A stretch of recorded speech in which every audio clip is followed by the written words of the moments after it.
told them to look not at the podcast, but at the meaning of the podcast. And then he said the podcast had no meaning.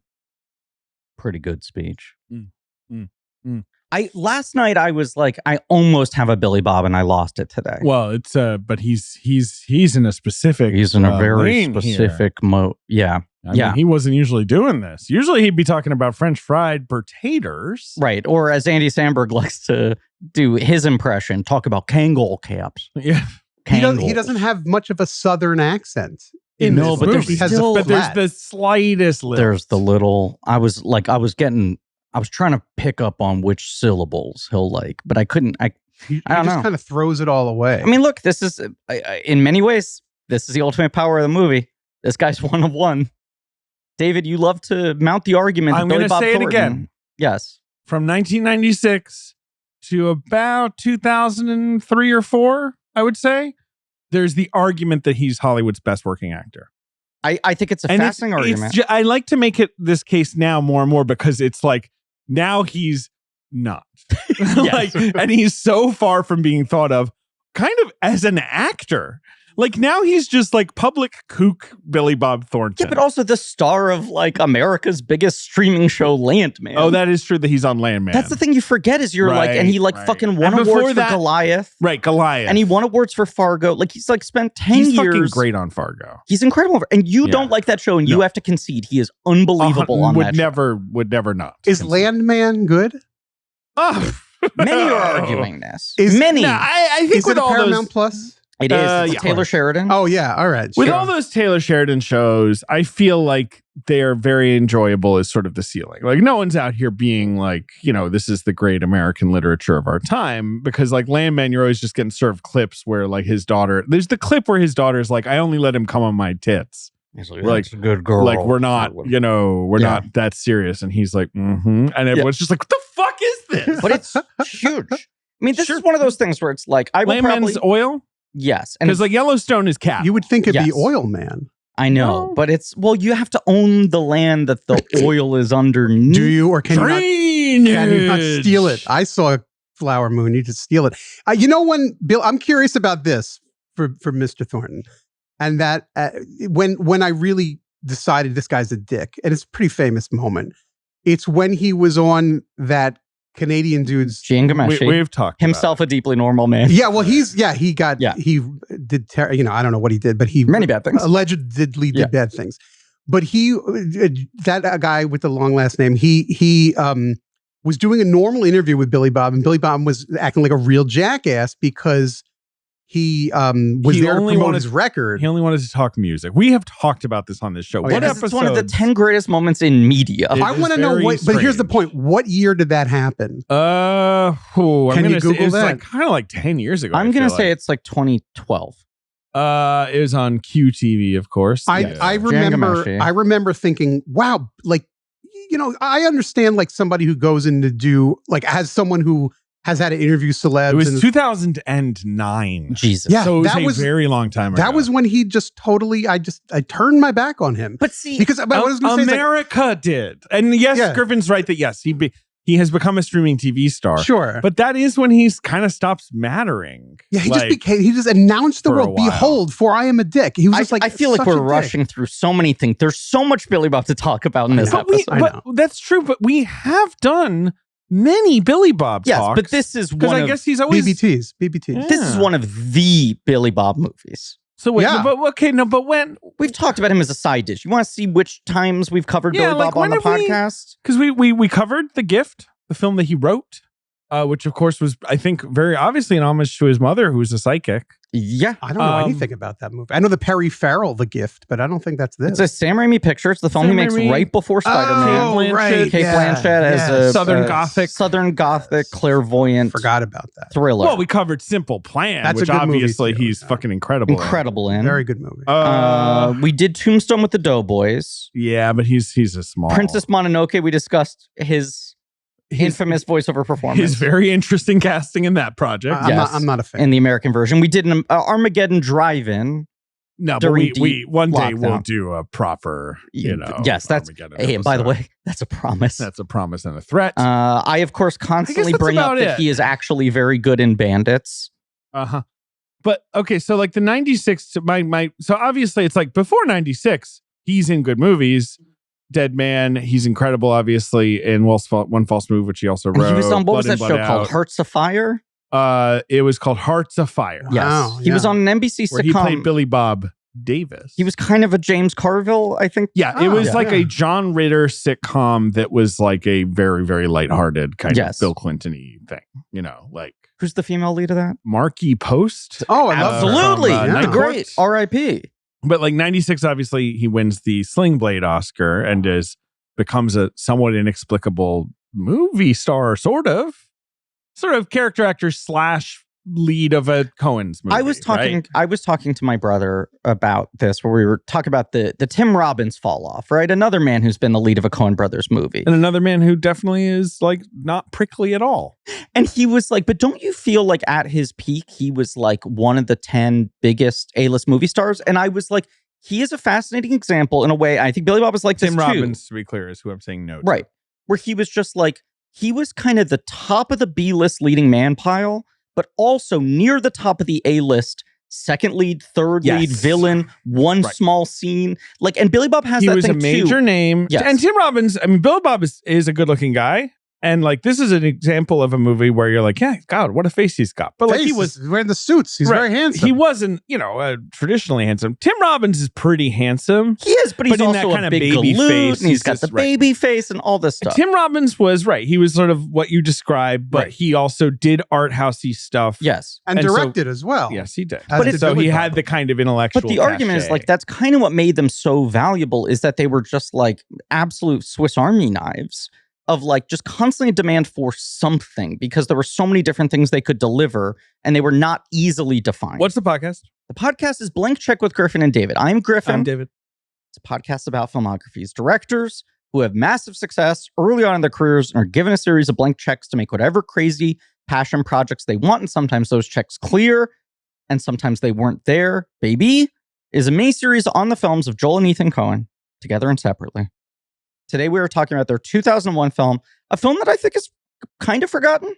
I think this film is slightly unheralded at this point. It's funny to think about that. It's You're the right. film that isn't there. It's partly a little bit. Thank you very much. But it's partly obviously that they've made a lot of very, very celebrated films. They have.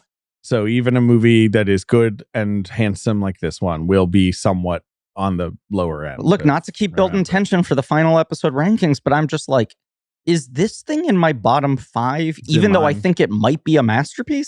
I don't think it's a masterpiece, but I do think it's good. I think it's terrific, and it's also not in my, it's not in my top tier. But that's just but like, it's really certainly good. a movie. This film is only suffering from being in insane rarefied company. If somebody else if Billy Bob Thornton directed or Tim Robbins directed it, it would be their crowning jewel. Well, indeed. But David, finish your thought here. Yeah. Well, our guest, of course, is Jordan Hoffman from The Messenger. As you might remember in our last episode, Yentl, from New York City. You talked about your exciting new job, an actual physical newspaper, The Future. So this is kind of funny. First of all, I'm only teeing you up for this because you said you wanted to discuss this. Well, the last time I was in this room was among the first times this room was used to record this podcast. I don't think that's true. It was one of the first, and I'll tell you why I know for this. Yentl? For Yentl, it was on the early side. Because I watched, here's what happened. During the opening bit, before we recorded, when we were waiting for Griffin to show up, I don't know what you're talking about. I watched David pay his first rent check. The podcaster who wasn't there. Okay, interesting. And then he had to be like, oh Christ, what's the rent on this place? And he had to like look it up. It may not have been the first. So what did it know you were looking it up. But the point I wanted to make, 22? it doesn't. No, I think he's matter. don't worry about Jordan. let me get to the point. There's the point I wanted to make.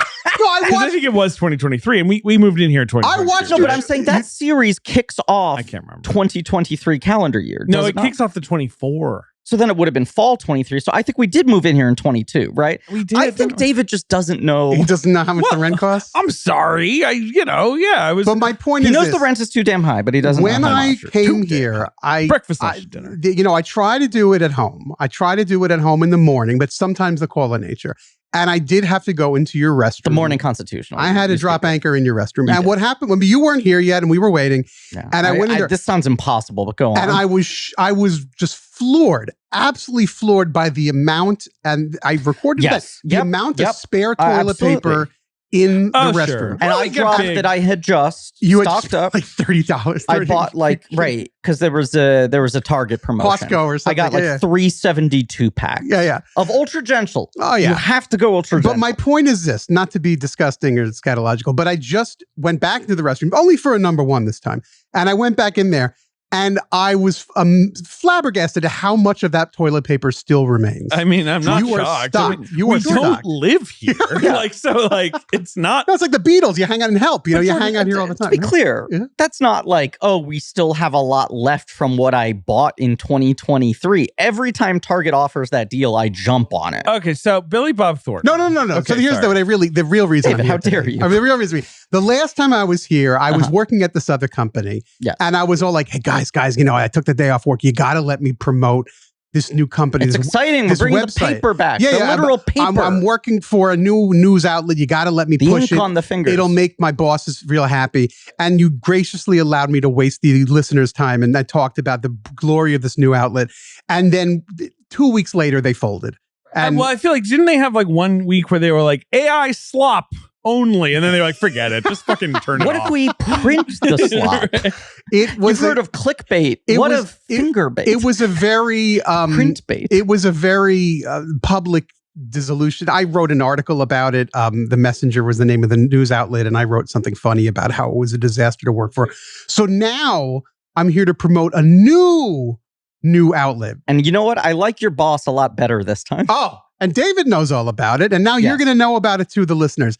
It's a new Substack. Here we go. Run by me, where I publish what I want to publish, and it's all great. The only name you can trust in journalism. Baby. It's called Hoffstack. Hoff Stack. Yeah, this is Hoff to table journalism. Yeah, Jordan, I enjoy your Substack. Thank you. Which it's a wonderful read. It has very much all of Jordan's interests. But you got to get back to reviewing New York City's library. Here we go. I know you. And it's promised. If you go look at the Substack, it's promised. You did a movies, Sufjan music, Stevens and New York City libraries as part of the sales pitch. You know, Sufjan was like, doing all 50 states, baby. And you were like, I'm doing every New York City public library. I'm going to get in there and review the location. And I did a few I know of these. You moved to New Jersey. Well, that's the punchline is I don't live in New York City anymore. But you got to catch that bus, baby. Also, fucking NJ libraries. Tell me about them. I know nothing. Yeah, I know even less. The books are on the different shelves over there. No, so I started doing write-ups of the different branch libraries. You know which one has a smelling problem, which one has a this, where you could sleep. And then I moved. So I haven't been doing as much of that, but I'm doing my usual shtick, movies and life in general. And please, for the love of God, I would hope that if 2% of the people listening, well, let's bump it up. 12% of the people listening, how many listeners? 16% of the people listening could get a monthly subscription. It would really help my bottom line. He's just asking for 19%. That's all he's asking subscribe to Jordan Hoffman. It's not expensive. It's $5 a month. It's less than whatever you get rid. You're not watching Landman. You're not watching Landman. It's Hoffstack.substack.com. Yeah, forget about your Paramount Plus Landman. You got to watch Landman. And look, we will settle for 22% of our listeners. Jordan, you are a Star Trek fan. Surely Paramount Plus is one of your. Why are you throwing them under the bus? That's a good point. Yeah. That's a very good point. You want to keep them around. How great is Strange New Worlds? It's so good. I love that show. I love that show too. I have a lot of concerns about this new Starfleet Academy show. Yeah, I am suspicious. Starfleet Academy is the Giamatti, Holly Hunter. I love that's the positive. Tatiana. Tatiana, our friend of the show, will be on it. It's just Star Trek Discovery. He's gonna everything David's about to say. I agree. Jordan sort of co-signs. I agree. David's playing with his baby Joey. Star Trek Discovery when it was launched was like, hey, it's set sort of in the Kirk era, even though it's much glitzier, modern looking. And everyone was a little like, okay, because like. They've never really broached what happened after like Star Trek Voyager, essentially. We've never seen more of the sort of Star Trek timeline, right? Voyager is still the latest thing in the timeline. I think Star Trek Nemesis technically was the last thing. Basically, the answer to your question is sure. Yeah, Voyager's the end. Then obviously we had the Abrams movies, which were distinctly in their own timeline and all that stuff. The Kelvin timeline, of course. And then Star Trek Discovery was set in the Kirk era. And then the fucking ship zapped to the 30th century or whatever the fuck it is for the last sort of 2.5 seasons of that show. and it was set in this kind of like far future where Starfleet is lost and they kind of rebuild it and blah, blah, blah, blah, blah. And I sort of got it as like, okay, fine. You're setting it in your own little corner where you're not really going to fuck with anything. Quadrant. Indeed. And now the Starfleet Academy show is also set in the 30th century and is like following on from that. And I'm like, can we not just do Star Trek? Yeah, they're going And Strange New Worlds, of course, the show we like, is the one show where it's like, what if there was a spaceship and it went on missions that were kind of like episodes of the week and the crew had interpersonal dynamics? And everyone's like, we love this, do this. Yeah. And they keep not doing it. It's pretty This bad. also remains my frustration with Star Wars.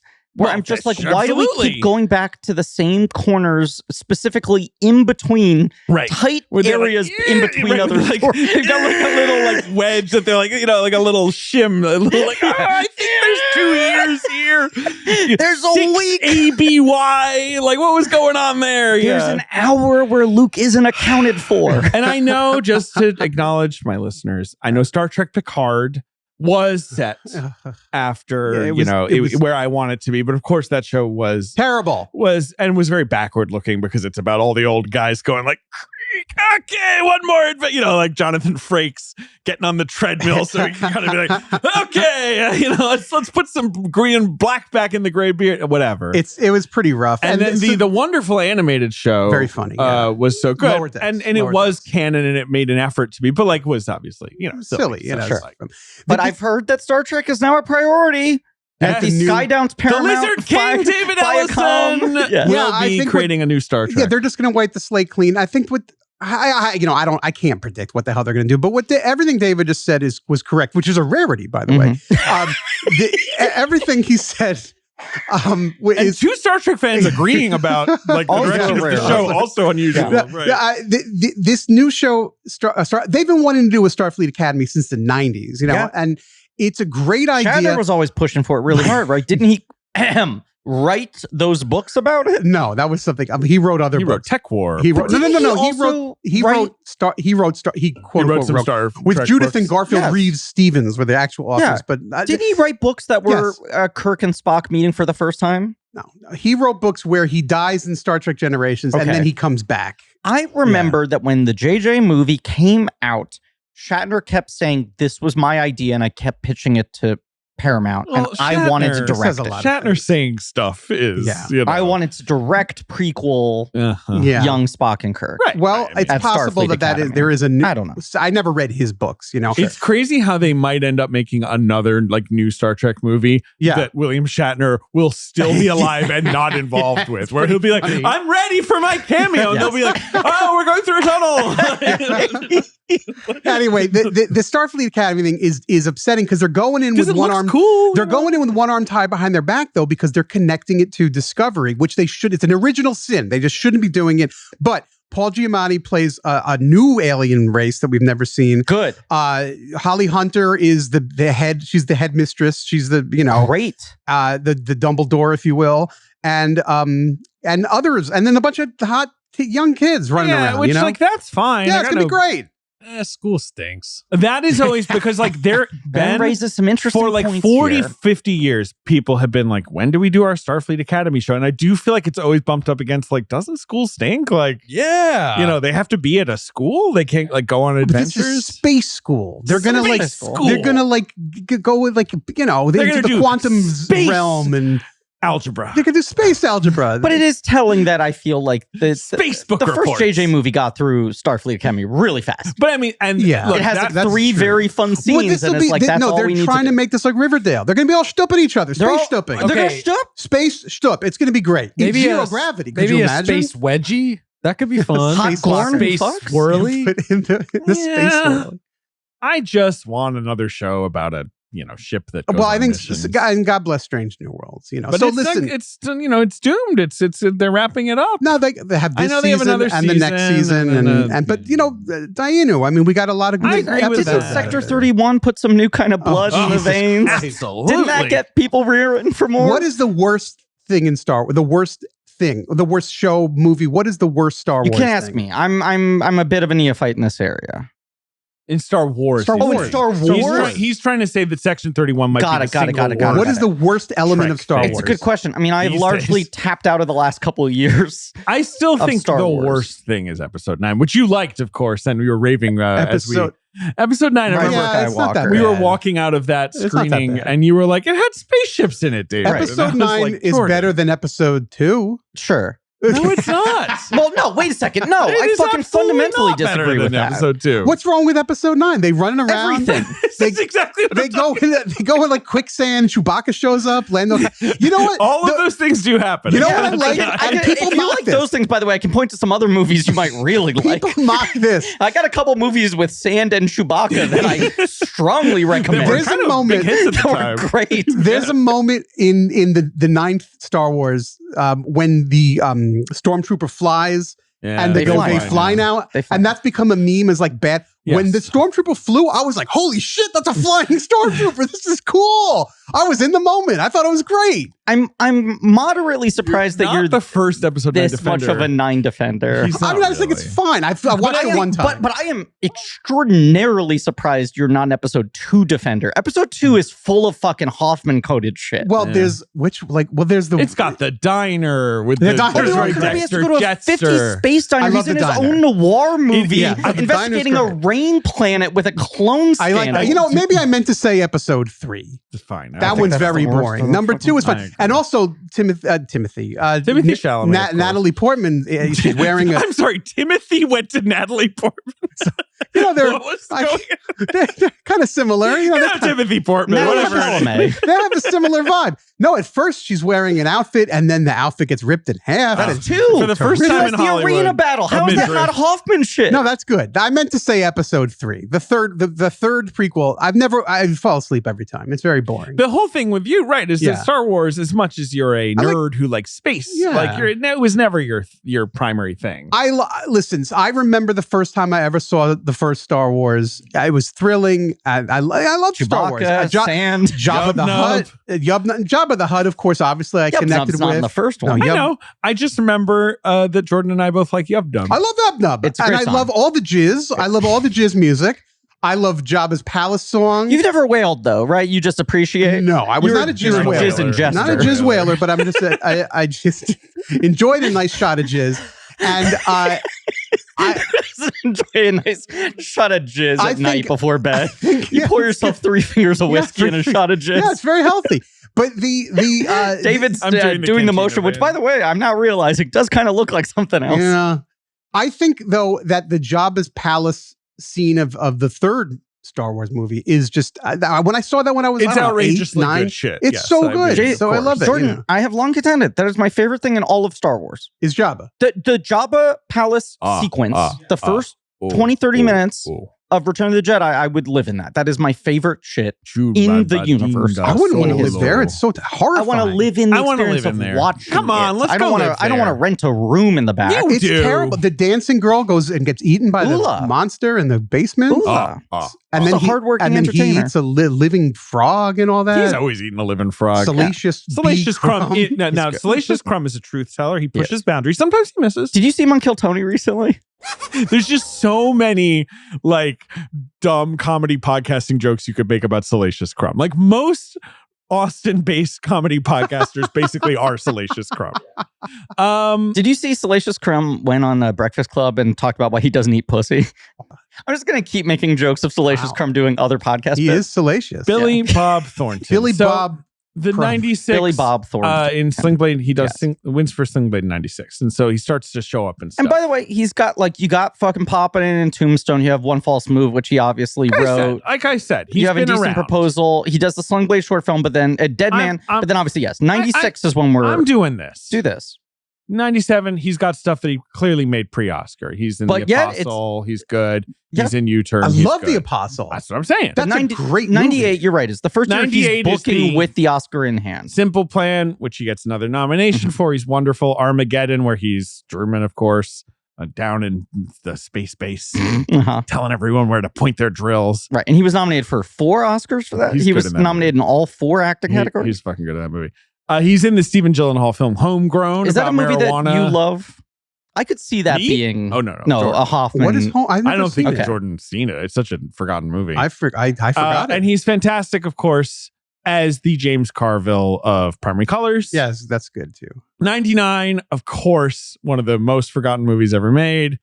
Air traffic controller, sex comedy, pushing tin with Thornton, Cusack, Blanchett, Jolie, like just that's the the big most thing. insane cast. It was a sex comedy movie that turned into a sex comedy playing out in our tabloids as Who he was the started director? pushing tin with fucking Jolie. Sure Oh my did. God. Who directed Mike that? Newell Yeah, directed it. thought I think was. it was his follow-up to Donnie Brasco. Yeah, Um, weird movie. I saw that Pushing in the Tin, theaters. it's not good. I saw it in the theaters and thought it was okay. It's just one of those things where everyone was like, everyone wants to learn the lives. And it's like, no one actually cares. It's Everyone the only figures they movie sit that the at the Charles desk. brothers made, right? Who The did who? Cheers and Taxi.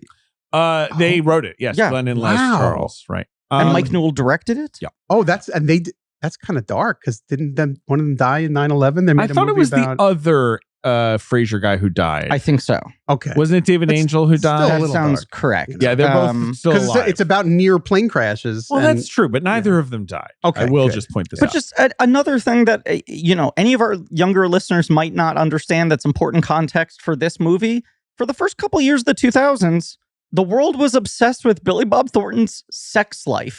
That is true. This I thought you were going to say 9/11 because I you're actually right. do have some 9/11. It's worth noting, connections with this 98, he gave good performances in movies. 99, less so, but he does at least become famous boyfriend to Angelina Jolie. Right. And there's like 2 years of them showing up on red carpet saying weird shit and being like, we can't stop fucking. movie. We're Didn't vampires they for keep each each other. other's blood in a vial Yes, around their yes, necks? yes. Just a drop. Just a Would drop. you keep Angelina Jolie's blood in a vial I around would your do neck? whatever 1999 Yeah, Angelina yeah, Jolie yes, told me yes. to do. Salacious Crumb goes, 2000, he wrote The Gift, and of course, all the pretty horses kind of blows up in his face. With Scarlett he Johansson, directed. right? No. She's not. in No, it. that's the horse whisperer. Oh, I got my friend. horses confused. Yes. Sorry. So that's a bit of a rocky year, but in 2001, this year, he's fantastic in Monsters Ball. He's fantastic in this film. He's fantastic, as Griffin has noted many times, in Barry Levinson's Bandits. One must acknowledge. He does also write and direct the film Daddy and Them, which I've never seen, which he's also the star of. Jim A sort of Varney's last sexy film. Texas comedy. Yeah. And then it's like 2002, he didn't really do anything. Waking Up in Reno. Yeah. But 2003, he had Bad Santa. Oh, And, yeah. Which was That movie's great. right. Which is another one of those things where it's like, fuck, he's making this work. Right. And it was a hit. And suddenly you were like, is this guy like mainstream comedy yeah, and star? can he kind of do whatever he wants, Right. even though he looks right? Like he looks and he But like, talks I've like never he seen talks. Levity. You're like Bad Santa, Love Actually, and Tolerable Cruelty, right? And Tolerable Cruelty, Love Actually are both kind of extended cameos. Right, but he kind of pops in he's both very cameos. funny in both. Right. And you're like, has he unlocked a new chamber? Is there a new era? And then like Friday Night Lights is like, He's fantastic in Friday Night Lights. agreed. And then The this is Alamo where it I've starts never to go away. seen, but everyone always says that he is the one good part of that film. Played Davy Crockett in The Alamo. And he plays him as a coward. And then 2005, he had Ice Harvest, a movie you stick up for. I stick up for really hard. The Harold Ramis movie. And Harold Bad Ramis, News Robert Bears Benton script. remake. Yeah. And this is where it starts to just go away. Well, But there was just a few years there where it was like, what No, can't I this agree. guy do? but that run of just being like, we got to replicate the Bad Santa magic. People love Billy Bob Thornton being an asshole. I just remember him is a little bit coarse when he's like, she ain't gonna shit right for a week. That's the best. I mean, line it's in just Bad just Santa. a little bit of a shocking joke. But it's Bad News Bears School for Scoundrels, Mr. Woodcock. Oh yeah. Yeah, this Mr. is where Woodcock. right. And this is I mean, around the time when he starts the Box Masters. Let's not forget. Yes. Is So that the his Box band? Masters was his group. That was he. Which caused the fuss in Canada with Yeah. Right. yeah. Right. The bit. They've released 17 albums. I know. I was going to No share that. Isn't that kidding. fucking That was the big thing. crazy? Well, did he have like so he 17? did in he that albums. interview, that's part of his thing is like, we released 4 albums this year. Why are we talking about my movie work? He should have said like, well, maybe stop releasing so many The albums backstory of this per interview, year. just to explain. Yeah, Talked but the- about it on this it's show. so- If not talking about it here, then when? We already did. Primo Levi over You here? can't assume I mean- that everyone's listened to every Are episode. you just doing the bit where now you guys are replicating the interview? No, Probably. The interview is great because the guy, I can't say his name, Gian Giancamashi. him. He stands up for himself so well. He's like, look, Can I explain this quickly before you say this? Yeah. I really am putting a 1 minute time limit on this. Okay, do it. I really am. Billy Bob Thornton went on with his band, and in the introduction, Gian Gameshi goes like, Box Masters have done this in 14 albums in the last 2 years. Wasn't it a Canadian show? Yes. Ben, you're keep going. That doesn't count. And then he's like, and you might recognize their bassist for his film work, Billy Bob Thornton. And then he starts exclusively asking him questions about the album and the music, and the other bandmates respond. And Billy Bob Thornton every time says like, when I was a kid, I liked to paint models of monsters. And he's like, oh, okay. Then he'll like circle around and ask another question. I'll be like, so tell me about the writing on this album. And he's like, sometimes I would go boxcar racing. And then like 40 minutes in, he's like, what's going on here? Yeah, so finally Gianna's like, and he this said, is well, bullshit. apparently you're treating my music like it's a hobby, so why shouldn't I fucking talk about my other hobbies? And he's like, what did I do to anger you? And he says, you were explicitly told not to talk about my acting work. And he was like, I think it's relevant in the context of an introduction. I have no questions planned. Yeah. And Billy Bob Thornton just had flipped out on He's just such a dick. And the other guys in the band were famous embarrassed. monsters of film land. Yeah, he's talking about like famous monsters. And you can watch the video of the other guys in the band going like, why are we with this asshole? Oh yeah, because he's famous. Because by the way, nobody on planet Earth would ever listen to a damn thing this guy basically recorded. Says, but he's just like, what do you ask Tom Petty if he takes music seriously? But no, the reason I hate talking about this. That's the best part. Because if Tom Petty wrote or directed a movie, you'd for sure ask him about Damn the Torpedoes. And by the way, the Santa sketch from I Think You Should Leave is a direct parody of that. I love how you said that. Like, it's like, oh, of course, I think you should leave, which is very relevant to the man who wasn't there. Yes. No, the reason I hate talking about this is that Gian Gameshi sucks. He's and Billy Bob Thornton wins. And so it's like, he wins. In the long run. Fuck but that guy, Gian Gameshi, who sucks. David, on the record. David, so how dare you not let me lay the table for this for you to make this point? I just alley-ooped you. I hate that guy. I'm sure. Yeah. I've allowed you to make this point and now. we have now twice, if not more, on this podcast been like, he really got fucked over by Billy Bob Thornton. And I'm like, good. He should get fucked over again by him. Now, I'd pay $30 to watch it. Okay. Like, not 50. Like on a POV. Like a PPV. Well, like Paramount Billy Plus, Bob Thornton maybe. is rude and kind of gnarly in a microphone. What if Gian Gameshi starts an OnlyFans? No. Where artistically respectable people cut him down to size. No, I will not contribute money to him. I think now it's true. We've talked about this enough. Because you know what? You know what's great? Great. What's great? The Man Who Wasn't There. In 2001, the Coen brothers released their 9th film, The Man Who Wasn't There, which is, of course, the 18th film in the Marvel Cinematic Universe. No, it's not. But is the Man Who Wasn't There ever going to reappear? Or is he just sitting on the bench with fucking Star Fox and Cleo? Avengers Assemble. Could put some hair in the dirt. When the Coen brothers are making the Hudsucker Proxy, this is the whole thing with the Coen brothers, is anytime they make a new movie, everyone's like, oh, what'd you think of it? They always have their story. And this one part has of the one of set the biggest dressing, stories. there was an old-timey 50s barbershop poster with all the model kids. They said 1940s style haircuts. Yes. And they said, we started to think about the guy who did all these haircuts, and we wrote this character of a barber, and it all came out of these pictures of haircuts. This movie feels like a bit that then starts being taken seriously. It's a little bit their thing sometimes. Totally, but it feels like an improv run of like, who's the funniest guy to be doing these haircuts? And you're like, what if it's like a Billy Bob Thornton type who talks as if he's in a noir? Right? This stoic cigarette smoking sociopath. And really like Albert Camus character, but just like in the 50s.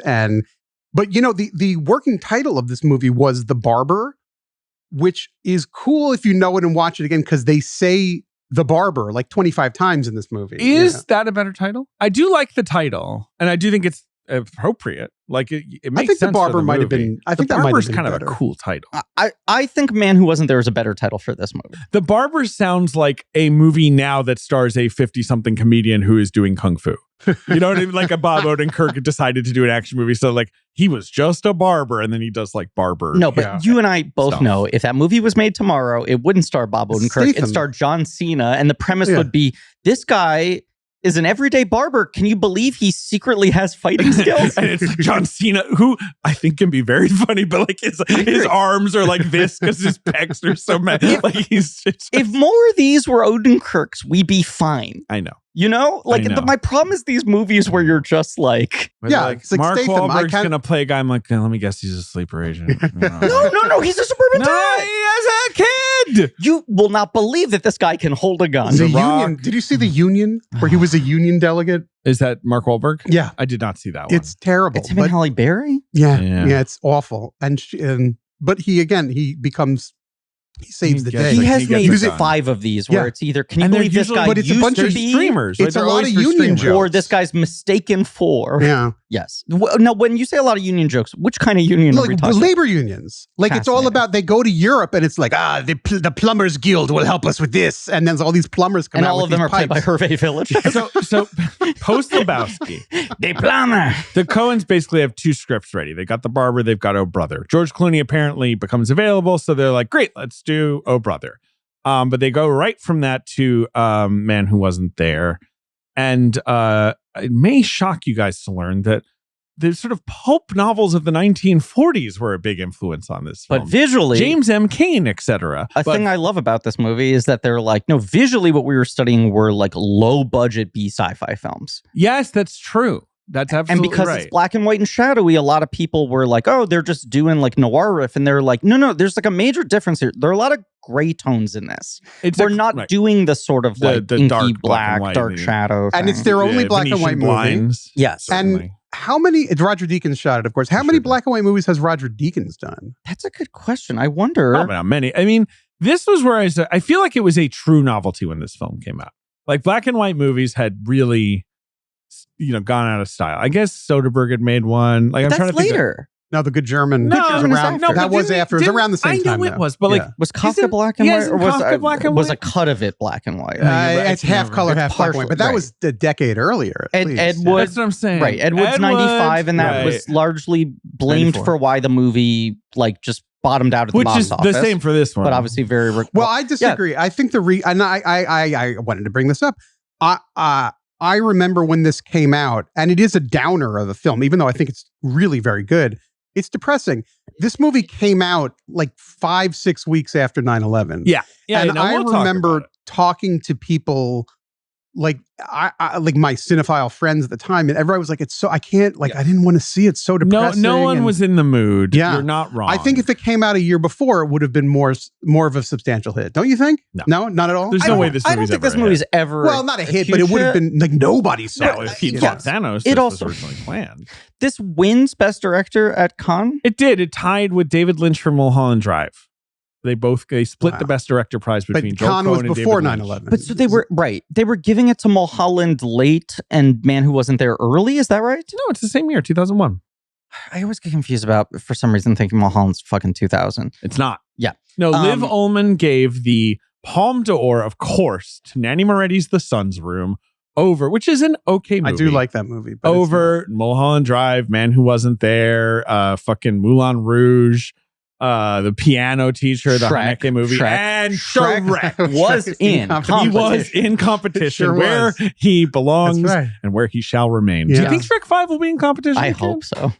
If they have any respect, send your letter. They should do it. No, but I think you are right, Jordan, that there's no version of this movie that's like a fucking slam dunk. But I think there's something to not just like Coen credibility, right?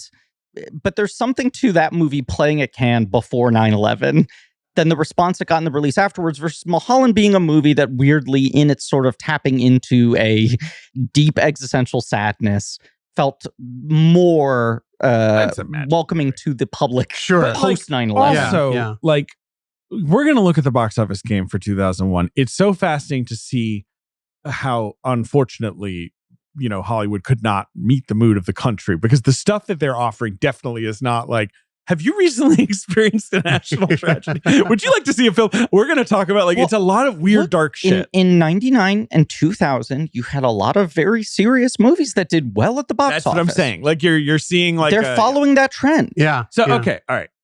It's the thing that everyone talks about, of just like Lord of the Rings was the movie that met the moment, and people were like, thank God this thing got made. Yes. We needed this now. So obviously James M. Cain is the biggest inspiration. But the Cain is the big one because Cain is always about like a guy makes a bad decision and he just like shit gets worse, right? Like it's always, the narrative is always That's like that. Postman Always Rings Twice Yes. and that kind of, yeah. Now, Mildred Pierce is the most famous James and Cain novel in a way. And of course, there is a Michael Curtis 1945 film that is well regarded, but the Coens don't like it. And they initially were like, should we do Mildred Pierce? Should we like get the rights? I never knew that. That's because amazing. they're kind of fascinated by Glendale, which is where Yeah. Mildred Pierce is set. And they're like, could we really like do like the Glendale saga? Because the movie doesn't bother to get into any of that. Of course, Todd Haynes eventually made his miniseries version of it. But instead, they were like, nah, let's write a weird thing about a barber. And Shadow of a Doubt, the Hitchcock film, obviously another big influence, they say. I'm not seeing another Deakins black and white film, by the way. No, I wasn't either. I took I don't know some of those early ones, but I doubt they were. And I do always forget that he did shoot The Siege and The Company Men. Yes. There are some bad ones, but mostly good. And the Buster Scruggs, the final chapter is not in black and white, but it's not. close, right? They really play with the It's desaturated. desaturated, cool. but it's not black and white. Yes. Yeah. But as Griffin said, But he Cold doesn't War. shoot Buster Scruggs. Huh? He doesn't shoot Buster Scruggs. Okay. That You're right, wasn't you're right. that wasn't Deacon? No. My Yeah. God. Cold War sci-fi. Yeah. Is another influence, especially visually, but like the sort Bruno of like, Delbonnel. yeah, who's a great guy. He shot Llewyn Davis too. You said yeah, as if it was obvious, even though you didn't provide that answer. I was giving well, it I to don't. the I'm audience. looking at the dossier about Okay. this. I'm not fucking looking We're at that. maintaining multiple conversations at once. Jesus. Sci-fi, saucers, pod people, atom bomb anxiety, all that stuff, right? You know, like, right? You're right. Like, Absolutely. the film I unfortunately thought about a lot when I saw this film in theaters when I was 15 years old was Pleasantville, because it feels like it's set in Pleasantville. Like, and it's got the black and white, and everyone is kind of initially just sort of like a little, stiff character before. Like, And the they music start in to go crazy. Pleasantville is of course Randy Newman. The great Randy Newman. And the great music score. has Beethoven, and they're about equal in You're right. quality. Yeah. Remember when you finally engineered the Critics Circle giving Randy Newman a special I award, do and then that. he like hurt his hip and he couldn't He come? couldn't make it. What year was that? It was like 2 or 3 years ago. It was like the a year of lifetime Marriage achievement. Story. Yeah. Okay, And I it was had been longer ago. campaigning to get him a Lifetime Achievement Award because the New York Film Critics Circle does not give music awards. And I took me a couple years to get that Sisyphean thing up the hill. It fell on deaf ears a couple times, but And we then finally did finally, we gave him the award, and he had hip surgery and couldn't come from Melbourne. He Who was accepted on his behalf? I Mike did. Wazowski? Me. Oh, you. because it happened. He thought he was going to come at the last minute. He couldn't come, and our it. chair, No, it was Wazowski. It was Wazowski. our chair. But ironically, in Who the was the photos, he's chair? blocked out. You can't see the it. Was it chair. Stephanie? When it was Alison Wilmore, who we Allison, love, of course. and she had so much else going on. Right. There was a lot of chaos that year. It happened to be the best year. That was the Irishman year, Yeah, right? yeah, And there was so much going on.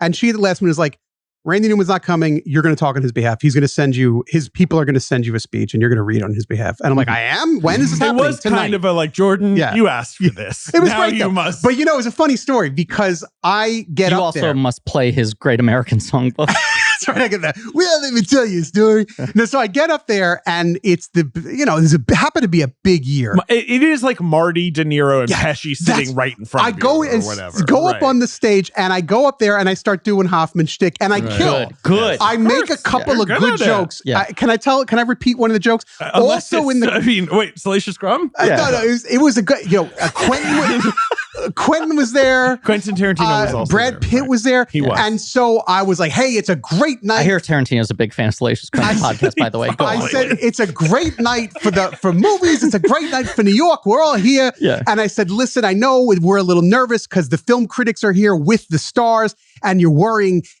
Can maybe we meet one of these people? Can we make an introduction? So I said, don't worry. Hey, Brad Pitt, don't worry. If you want to meet Eric Cohen, I know him and I can make an introduction. Eric Cohen, for those listening, he's a film critic and whatever. Executive at Now he works for Harmony Korine. He's a doing great guy. Whatever nefarious but things I they're picked doing. Eric Cohen We love because Eric Cohen Cohen. is a funny name. Yeah, it's a so good joke. it's got a K. Yeah. So everybody K. laughed. Alpaca. Everybody laughed at my joke. Brad Pitt laughed at my joke. Yeah. But I looked down front, dead center, 3 feet away from me. Spike Lee, Mm. Martin Scorsese, Robert De Niro, stone-faced. as if they could not wait to strangle me because I was wasting their I'll say time. this. The alto De knife. Niro, unsurprising. De Niro, unsurprising. Yeah, De Niro doesn't strike me as a big laugher. Scorsese and Lee love to laugh. Yeah, I don't they understand do. it. I was They're so impressed. chucklers. They're youngsters. I've seen the Fran Lebowitz documentary. All Yeah. it is Marty laughing He's all day. laughing like crazy. And He's you're not. a cousin to Fran Lebowitz. She and I are best friends. Humor-wise. So I Right. gotta admit, when I looked down and I Yeah. saw Marty and Spike dead, I was a little bit upset. It's upsetting. Sorry. But I Sorry. moved on. I persevered, nevertheless. Maybe and Spike had just said, like, I don't like Kundun. And Marty been like, well, I don't like how, fucking, he got game. I don't know. anywho, the point I'm making is this. Those came out the same year. The man who wasn't, so we were talking about the man who wasn't there, right? What's the point? Or shall I continue? Yeah, the music in Pleasantville Oh, yeah, is of course. Randy Newman style classical. The music Yeah. in The Man Who Wasn't There is not It's film noir brass. No, it's it's all not. Beethoven. Wall to It's wall Beethoven. Just And- you couldn't figure out why Spike Lee didn't like your shtick. Mm. David, you're British, right? Uh-huh. You're British. Yeah. Was it? Not his cup of tea. Yeah, very good. That is one of, Pretty good. it's one of those things where you're like, he's clearly had it in his, he's ready to go ready with to it. go. It's not like he's coming up with it off the top of his head, but it's so wonderful. His like little impish Mr. He's dressed like Mr. Mixix Pitlick. He's like all in purple. He's very happy. I just saw it like literally last night. There's this new documentary called Mr. Scorsese. Right, which I'm very excited to watch. Which is Rebecca Miller. by the time this airs, Yeah. it'll be on Apple Plus. The whole and Day-Lewis family is out there this year. He's the Making only equally good films. everybody in the whole universe calls Martin Scorsese Marty, of course, obviously. Yes. Except for Daniel Day-Lewis calls him Martin. Never calls him Marty. But Spike Lee has a great moment, almost as good as Not My Cup of Tea. He just goes, "Thank God for asthma." Such a great quote. It's a good Right, bit. because he would have been a priest otherwise or whatever. Exactly, Okay. yeah. Man Who Wasn't There. They didn't write the protagonist with anyone in mind, but of course they wrote Fran's part for Fran. And they wrote Michael Bartoluccio's part for Michael Bartoluccio. Fran Lebowitz, no, Fran McDormand, of course. There is I could not find any substantiating of this, but there had always been whispers that they had wanted Bill Murray to do this. I mean, that's a really cool idea. At It's a that cool time. idea. They Yeah. would have beaten Lost in Translation to the punch. Yeah. I also Obviously, Rushmore's happened already, but yeah. The only reason I feel it is worth giving that rumor Well, he was too oxygen, busy talking to the other Ethan Cohen who wrote Garfield or whatever, right? The old Yes. Well, I just want to tie this in.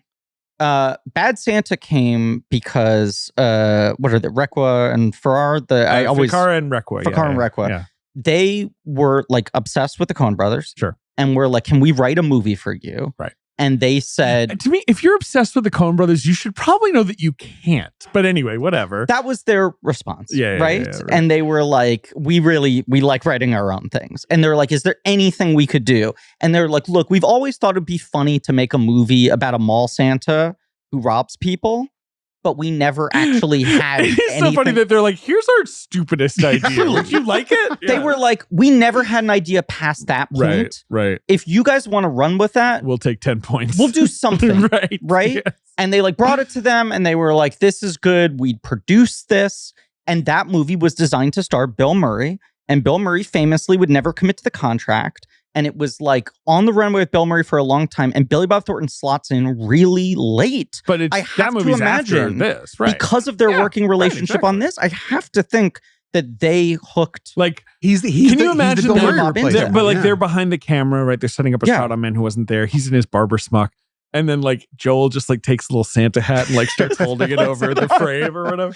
But Billy Bob I just Thornton. think both of those movies were designed to be Bill Murray vehicles. Yeah. It did feel like the Coens had some desire to do some Bill Murray sad sack thing. I mean, I love the Bill Murray sad sack, obviously, but I think it would have been too funny I think it would have with been a tougher needle to thread. because Bill Murray is inherently funny because he has a funny looking face. And beyond that, it's like I sort of more assume Bill Murray's going to make wrong decisions and get in trouble than Thornton, where you're like, the whole movie, you're like, is this guy like a psycho? Is this guy like a damaged war veteran? Like, Right, what's going right. on behind we're the gonna get eyes? we're gonna get to all this, Yeah. but I Yeah, do think also like Thornton has that like Humphrey Bogart thing where you're like, this guy is such an unconventional star, right? Everything about him is like odd and prickly, and yet he is just the most compelling guy on screen. Yeah, like the thing is, in this movie, you're kind of like, why is this guy such a loser? Like, he's a handsome dude. Like, why isn't he? Well, but he's not handsome in a, but this is whatever. the thing, right? I'm like, in this movie, he is weirdly magnetic and attractive, but you're also like, Billy Bob Thornton can be the worst looking guy in movies, right?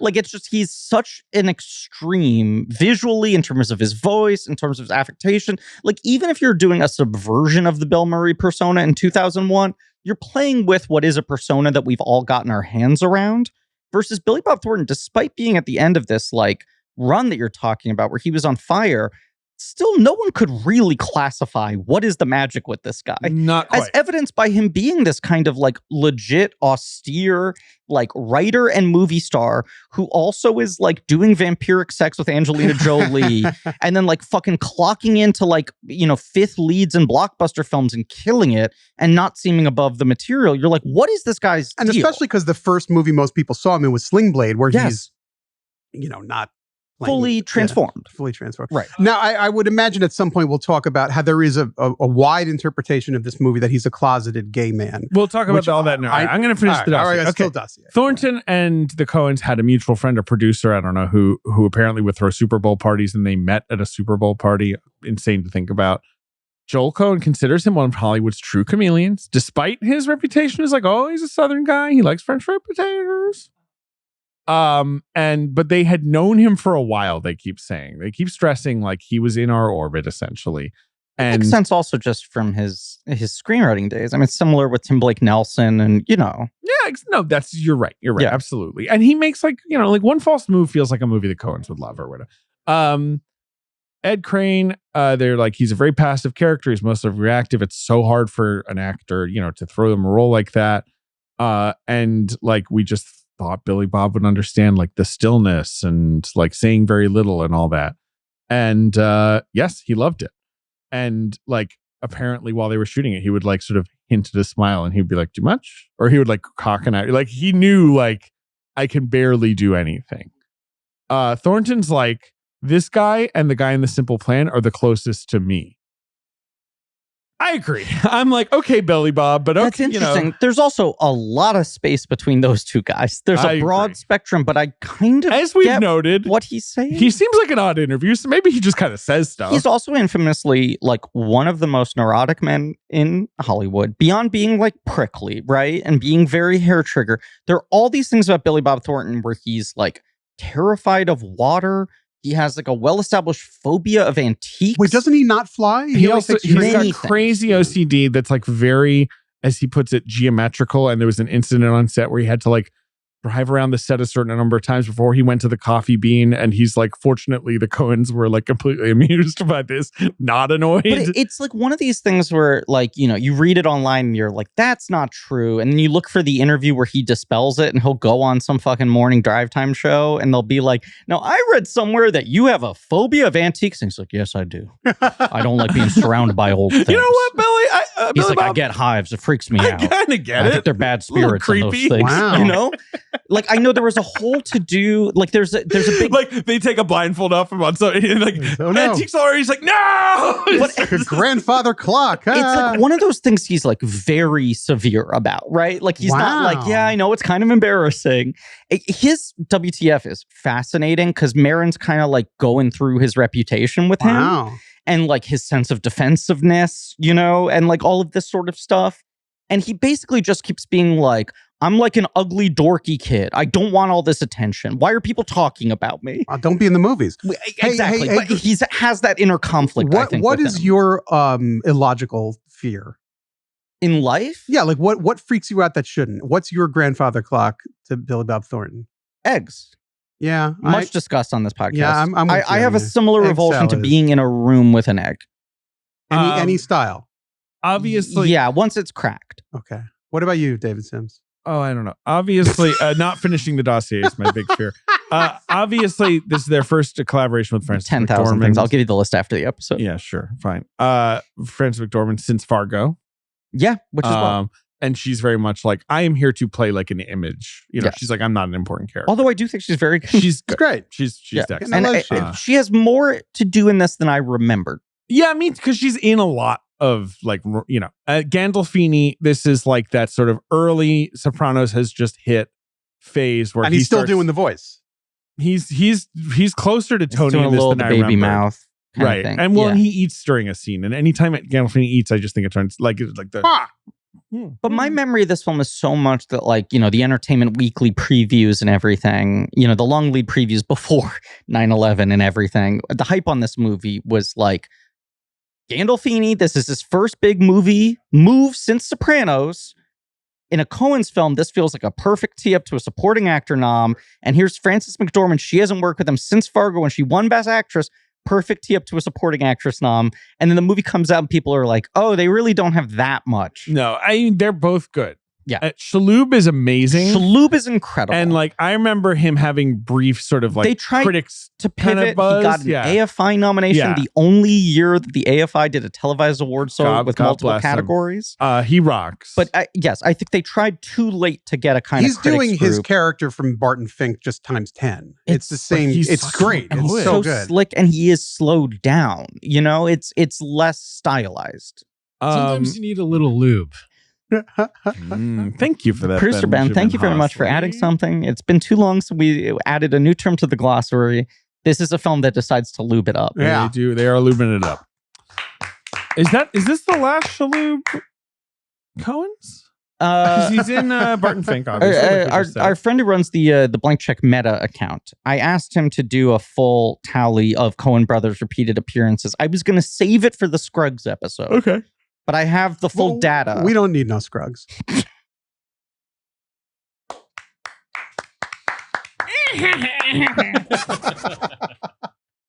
But did Shalhoub ever? Wait, no. What was the point? He never did. I interrupted your. He never did. That this is his last. Oh, in this the is his row. last. Oh, Yeah. Too bad. So this film, of course, was shot in color, and then they turned it into black and white. Basically, both because at this point in time the resources were so limited for shooting and processing chemical, that they just basically always advise you to shoot in color and adjust it later. And obviously, this is post "Oh Brother," where like Deakins has kind of started to break down all the doors of post futzing. There's also the classic. You hear this, and it is true. Of like, we need a color version to sell to European markets. It is always this thing that European markets are like, we will not. The film was cheap, which is weird. They're supposed to be so intellectual over there. It's so bizarre. And like Ed Wood, I think, is one of the rare like post 90 examples. I think Dead Man as well. Black and white or shove it. Basically. Actually shot in black and white. Yeah. There's nothing you can fucking do with this. But like Nebraska is one that was shot in color. Right. Yeah. And they aired the color version European TV. And then Epix made a big deal of like, we have the color version. And Alexander Payne basically sent a cease and desist. Oh, that's so funny. There's a similar thing where the Coen brothers are like, not only do we not approve of Man Who Wasn't There in color, but it like looks bad. There's shit in it we did that doesn't work. Right. It's not designed to be seen all those scenes in the jail with the the shaft of light and whatnot, that's got to be in black but and white. Deakins also says, I fucked around with existing black and white stocks, and I felt they were too like grainy, too documentary feeling, like they felt like ghost movies is one way he puts it, where he's like, when I'm shooting in color, I can adjust the light to give it like more of a noir feel, less of one, depending on the scene. I mean, Deakins has been working with the Coens for years at this point. Deakins is like a obviously celebrated DP, and he had done Kundun for Marty, Scorsese, Martin himself. But like, I remember this was the year where everyone was like, in my silly little cinephile world, like, he absolutely needs the Oscar for this. And of course, the movie lost to Lord of the Rings for cinematography, which of course is a gorgeous movie. And the camera's flying all over, and like all kinds of cool shit is happening. But I remember it being that year where like Deakins cleaned up the Critics Awards and like all that, And I think almost most telling, like he gets the nomination, even though this movie completely blanks otherwise. And it is the start of the bit of that run of just like, even if the movie doesn't hit with us, Deakins is basically getting auto-nominated. Sure. Not even out of respect, but because like every year his work is so undeniable. It's so recognizable. That even if we bounced on the film, we have to pay Did respect. Assassination of Jesse James, did that get him a nomination? So we talk about this in a future episode, but that year he is nominated against himself. So he loses the Oscar to Ellsworth for There Will Be Blood because he's nominated for both Jesse James and No Country. See, I think he would have won that year had it been one film or the other. Yes. He does not win until Blade Runner, which is crazy. Wow. that's I good would looking never have remembered that was what he won for. Good I knew that he looking did win, movie. but I didn't know it was for that. And yes. So you've also, right, Your Beautiful Mind, as you mentioned, and Lord of the Rings. It's a crazy movie year, and this was a, like, I would say, fairly warmly received small movie, like in a pretty kind of loud, noisy year. It was the stat I saw was it was their lowest grossing film since Hudsucker. That makes sense. It didn't cost a ton, which is partly why they got to make it in black and white and all that. But it just felt like the reaction at the time was a little golf clappy. It was a little kind of like, there's nothing, this is good, it's handsome. Yeah. Interesting. Right. But not like another masterpiece from the Coen brothers. I was so recently Coen pilled at this time as like a 12, 13-year-old, having just seen Oh Brother, and that being like my activation moment. I'm starting to fill in the gaps. But so I was like so electrified by this at the time as a youngin' who's just like, you guys are telling me they've made better movies than this? If this is my entry point, There is an aspect of this movie that plays in my head fairly regularly. It's a line from this film, and it's a little. I'm gonna talk because I'm a little older than you guys, so I'm gonna talk a little bit honesty here. I was debating whether or not I bring this up, but I'm just gonna go for it, and now's the time. You are not married. I am unmarried. I'm Gary unmarried. Yeah. David Sims is not only married, he has so many children, I can't even count how many he's got. Sometimes I look across the room here and I feel like I'm tuning into Fox in the mid 90s because this guy's married with children. It's true. I've been married for a very long time, happily. Married for. I just want to say, I also recently got married. Hey, Mazel Tov. That's yeah, right. but very recently. He doesn't have the years on you. Well, so I'm just saying a fact. A loving and caring relationship is something that I have, and I'm proud to have it. But when you've been married for really long times, I've been with the same woman for a really long time. We met before this movie was in theaters, like by 2 weeks or so. But we met in July of 2001, just before 9/11. We met, and coincidence. Her name is Muhammad Ada. No, so our Salacious loves that. So here's the thing. Even when you're married to someone that you love, and there's still the line when Billy Bob says, "My wife and I have not performed the sex act in some time." He does say that. Is something to a coroner who's telling him his wife was pregnant. FYI, it's not like he says that to a rando at a bar. Every now and then, on those, the guy's like, okay. And maybe David can, but I don't know that he does because he has so many children. He clearly has the sex act all the time. That's the thing. He can't stop having the sex act. So when you've been married for every now and then in my life, I'll think to myself, gee, it's kind of been a little while. I mean, not that this is any, we still love each other. We still care for one another. But has it been some time since the sex act? But I might think to myself, gee, it's been a little bit of a stretch. And then do you start scanning the horizon for Gandolfini? What I immediately do, is I hear that line from this movie every single time. And it happens. And as one day, maybe Griffin, a woman will be wise enough to accept your hand in marriage. If only I'm so lucky to go years without the sex act. I'm not saying years. Can I ask, why are we discussing this right now? Because our guest on this episode is Jordan Hoffman. What do you mean? Because the thing about this movie that has lived with me. Am I the only one who applauds for himself and jokes? No. Probably. You're the best. The part of this movie that lives with me constantly, but not constantly. I don't want to make it sound like it's constantly that I'm not having the sex act. But the thing that I play in my head the most is when I realize that it's been a little while, and then I have a conversation between myself, and the conversation between me and Billy Bob Thornton. And he says, "My wife and I have not performed the sex act." And then I'm saying, "Oh Christ! All right, I better shave. Something's going on. I better do something." That's the big takeaway. Light a candle or something. I don't know what's going on. I'd put on the Barry White record, and then maybe I can break the spell. And that's what it is. And it's always that line from this movie. It's just so funny that because it's not like you watch this movie and you're like, this movie is about like healthy sexual relationships. I mean, but sure, the sex act. Yeah. This is a film about a quiet barber named Ed Crane, the second chair. He keeps saying it like he's a violinist. Yeah. At a barbershop in the city of Santa Rosa, which is a city in the North Bay. He got kissed into the barbershop from his brother-in-law? I guess so. Is that Battleluccio is his brother-in-law, right? Right? Yeah. Am I wrong about that? Yes, he's the brother of Fran Lebowitz. Yes.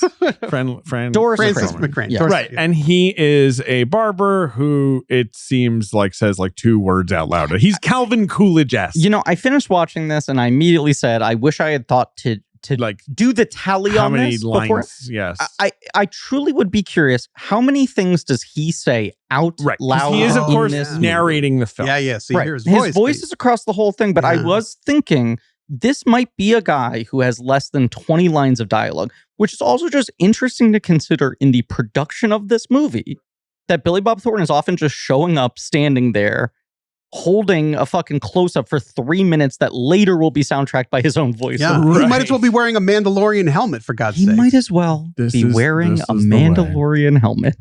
This is the way. And he is married to a bookkeeper at a sort of department store, I guess it is, or whatever. Yeah. Who is a bit of a lush, I would say. She likes to, dare I say, pull the cork.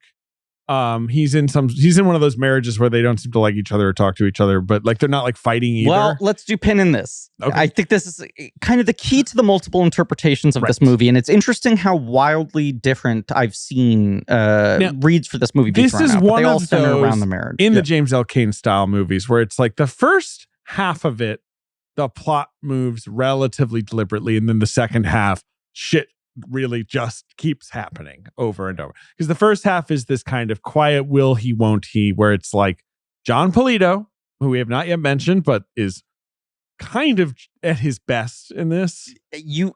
Like, is this his best Coen's performance?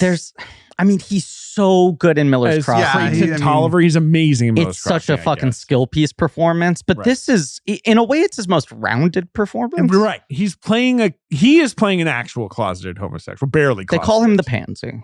Who is like a classic 40s guy, right? Sort of a con artist who's like, dry cleaning, it's the future of cleaning. All I need is 10 grand. It's a classic Coen's character who's full of all these inherent contradictions where you're just like, he is this incredibly aggressive, sloppy con man who is also desperately lonely, right. Barely closeted, right? And is like... with his pants up over his belly. They love that. But you're like, this guy is constantly at risk of torpedoing his own hustle out of his desperation to be loved even momentarily, There's like so much going on with this guy, even down to sort of like the whole relationship to his rug that he's introduced in the movie, going into a barbershop, needing to get a trim underneath, but not revealing that, in fact, the hair on top is fake until the first chair leaves. He's remarkable in this film. He's wonderful, and he is like, oh, if only I had $10,000 for my dry cleaning. And I love the connection to Hudsucker there, because Hudsucker, of course, is about the hula hoop, and then it becomes about the frisbee, and this is about dry cleaning. Can you believe this thing? Well, because in the context of this movie, you could see the Billy Bob character walking away at the end and being like, and I guess he was just making up that dry cleaning thing, right? Like the way Polito explains it when he's in the chair. Dry cleaning. You heard that right. Dry cleaning. Right. But it made me Google like who invented dry cleaning. It is. It feels like a 50s B-movie science fiction plot of like, they just spray it with chemicals. No tear on the fabric. I mean, I will say that to this day, I am kind of like... I don't understand. What do they do? I do not understand how that works. It's basically like they just wash it in chemicals rather than in water. I mean, that is, and the chemicals don't get it wet. I don't know how else to describe it to you. I've never actually seen dry cleaning. No, because you give it to somebody. Well, I mean, what do I get dry? I got a suit dry cleaned once a year, and you give it to the guy, and then you pick it up a few days later. Cellophane on it. If there was a Netflix series called "What Is Dry Cleaning," that was 1 billion views. Yeah, 8,000 episodes. I'd be watching all of them. I would quit this podcast and just start doing a "What Is Dry Cleaning" recap podcast. Can I just, for one moment, just, if not pull the brakes, just kind of slow the car down for a moment, because I'm realizing, Jordan, what is your general relationship to the Coens? I think this is an important question to ask. Huge. I mean, I've obsessed, you know. But you calling out that you're a little older than us, you were able to come up with their rise in a way that David and I are entering midstream. I'm a little older than you, so I discovered the Coen brothers when Raising Arizona was on Cinemax 20,000 times a day. And I discovered them, and I did not see Miller's Crossing in theaters, but I was aware of it, but I was too young to. But so feels like a very Jordan movie. Oh, yeah. So I saw Miller's Crossing the minute it came out on VHS. Yeah. And then from there on, I saw everyone in the theater. So I saw the first one in the theaters was Barton Fink, which is a huge deal. And I loved it, obviously. And I mourn the schism, you know, because I feel that I've never been able to watch all of the Macbeth film. It put me to sleep both attempts. And I know, That's you know, fine. It's a good. I mean, I like that movie, but like, you're not going to die. Yeah. And then I thought that Driveway Dolls was pretty bad. And I haven't seen Honey Don't. I hear it's awful. And I didn't see Ethan's the Jerry Lee Lewis stuff. I haven't watched that. I mean, that's maybe the most damning statement in the world, that Jordan Hoffman has not watched Ethan Coen's Jerry Lee Lewis. Yeah, that's a little weird. I should probably watch that. Is that on the streaming? I can stream it somewhere? It's like not now. That's the thing. Oh, really? I felt like I watched it on Plex for free like 3 months ago, not on someone's server. No, part of paid, the Plex streaming library. Oh, it's probably on Canopy. It's probably on Canopy. But then now it's gone. And I was seeing it only available as like $20 purchase. That's so weird. It is rentable. Yeah. But I read when I bought. It's only 71 minutes long, so it's a breeze if you want to watch it. It also looks like it took about 65 minutes to make. I've read Ethan Coen's short stories. Yeah. I think they're very good. Garden of Eden, I think the name of the book is called. So they were my favorites. I have my own theories as to why they split. I don't want to get into that, but I hope they get there. I hope they get back together again, because they can't do it on their own. They always say we're still writing stuff together. Yeah, I mean, we needed to explore some side projects. I could understand the break. I could understand it. I mean, listen, I'll just say, if you were Ethan Coen, would you want to hang out with Frances McDormand that much? I mean, she's a pill. She's very talented.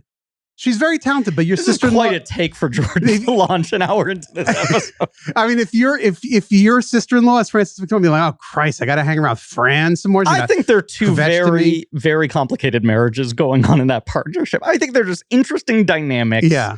In all directions. I would not want to hang out with Fran all the time. I mean, she's talented as hell, but like every movie, and she's, you know, I don't know. She's too much, man. And so that's my take. But I think that they should get back together, because they don't have the juice on their own, and everyone knows it. And it's certainly not the same. And they're together, they have more juice than basically anyone else on the planet. I know, they're one of the best. Like, if I had to name my all-time favorite directors, you know, they're in the top 5. It's them. It's Woody Allen. It's I mean, it's not James Toback. It's not like a schmuck. It's Kubrick and Scorsese. All the Victor classics. Salva. Yeah. Gian Gomeshi. Yeah, I love Gian. I think he's got a good movie in him, even if he hasn't technically directed yet. He should cast Billy Bob. No, I mean, it gets a little cliche, but I think they're that good. You know, they are. But there are some people that just don't like the Coens at all. They are a little bit of like, if you don't like their shtick, there's not, even though they have a broad palette. I mean, they're Inside Llewyn Davis and Raising Arizona are very, very different movies, but you can tell they're the same authorship. It is interesting to read the reviews of this film at the time. And as we said, a lot of it came out at a bad moment, right? But there was a sense of like, is there anything to this movie beyond shtick, right? There was a response to it at the time, you see, that was not this sort of like, is this all a joke? Is this all a lark? But it was like, are they just kind of so obsessed with the idea of the vibes and the look and the character? And like, what is this movie actually about? I think it actually is. What is driving? I personally come away from this film and find it meaningful. I do too. Which is funny, because the whole premise is don't look for meaning, the Heisenberg uncertainty principle, which, by the way, I once made Joel and Ethan Coen laugh. Well, share this. I made them laugh at You shared your opinions on Frances McDormand. I made them laugh, and they don't like doing press, as you know. But I did press for A Serious Man. I had to do a round table interview, which is awful. They have you with the dregs, with the movie guru and all these schmucks. I don't even want to get Do into you it. think it's more humanist or Yeah, special yeah. effects is the greatest, whatever the It's an inside joke. But so I agreed to do a roundtable because I'm like, I'm going to get to meet Joel and Ethan Coen. So it's after Serious Man. So I got a chance to make a statement. I said, hey guys, this film, The Serious Man, has a lot to do with the Heisenberg uncertainty principle. Who's on the blackboard. He talks about the cat. I don't understand the cat. And I'm like, Man Who Wasn't There hinges on the Heisenberg uncertainty principle. This guy Fritz, or maybe it's Werner. I'm like, what's your third? Are you going to do the trilogy? And that made Ethan chuckle and made Joel smile. Sure. So that's a major win as far as I'm concerned. And then they didn't say, get the fuck out of my round table. They didn't give me an answer. Polito They just gave you the hi-hat. Yeah, I got the hi-hat. Okay, well, all right.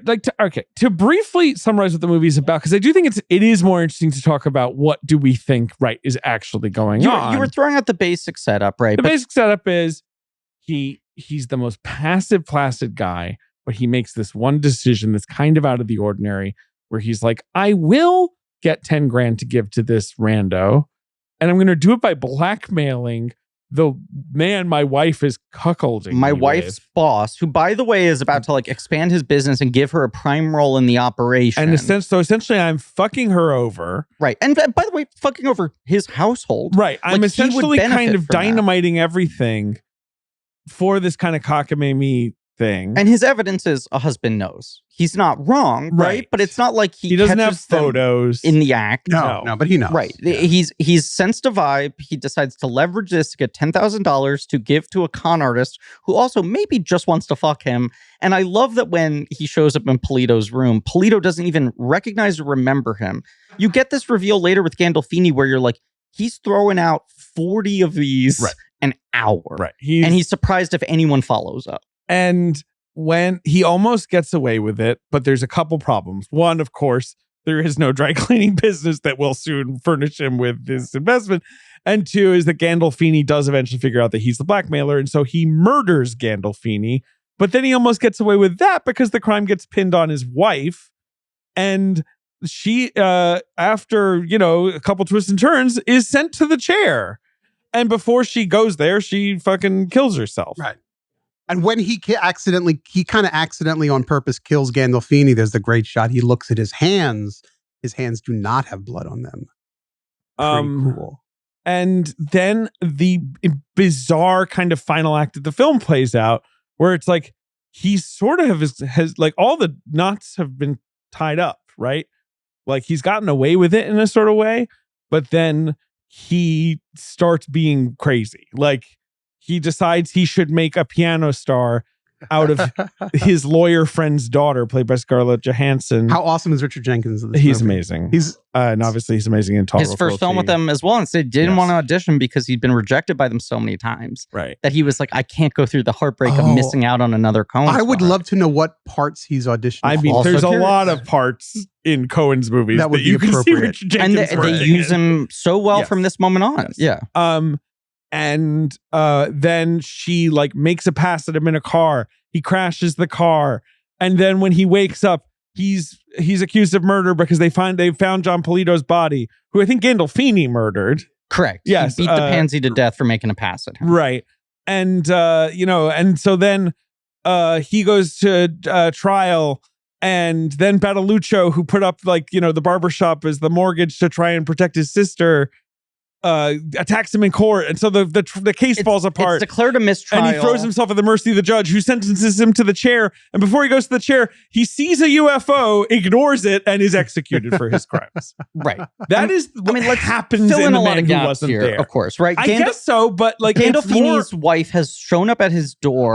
After he's seemingly gotten away with the murder. Yes. Who is that actress? She's got a great John face. Turturro's wife. She also plays the woman at the picnic on the beach in Serious Man. Right. Her name is Catherine Borowitz. She's a great face, but great face. But those two performances, she is two phenomenal. I know she appears in a couple other moments, but basically what are killer one scene performances in Coen's films that are wildly different. And in Serious Man, she's the one figure of intense empathy and human connection, where I feel like the great tragedy of that movie is you're just connect to her, right? This guy's life is crumbling, and this woman sees him and hears him. Yeah, it's a great scene. And then she does the opposite thing in this film, which is basically shoves him over a cliff mentally. Billy Bob Thornton's in this pocket of just being like, why am I getting away with this? Why is the universe lining up to escort me through? I should be in a James M. Cain novel where it's all going wrong for me, and it doesn't seem to be. And we're going to circle back to my bigger take on the movie. Right. But she shows up at the door, and he thinks this is like the wife who's put together the pieces, and now she's going to blackmail him for killing her husband. And instead, she goes like, "Hey, I know your wife's not guilty. I know what happened. We witnessed an alien a year ago. We saw a flying saucer. Yeah. It changed us. We know too much. Someone had to like close the loop.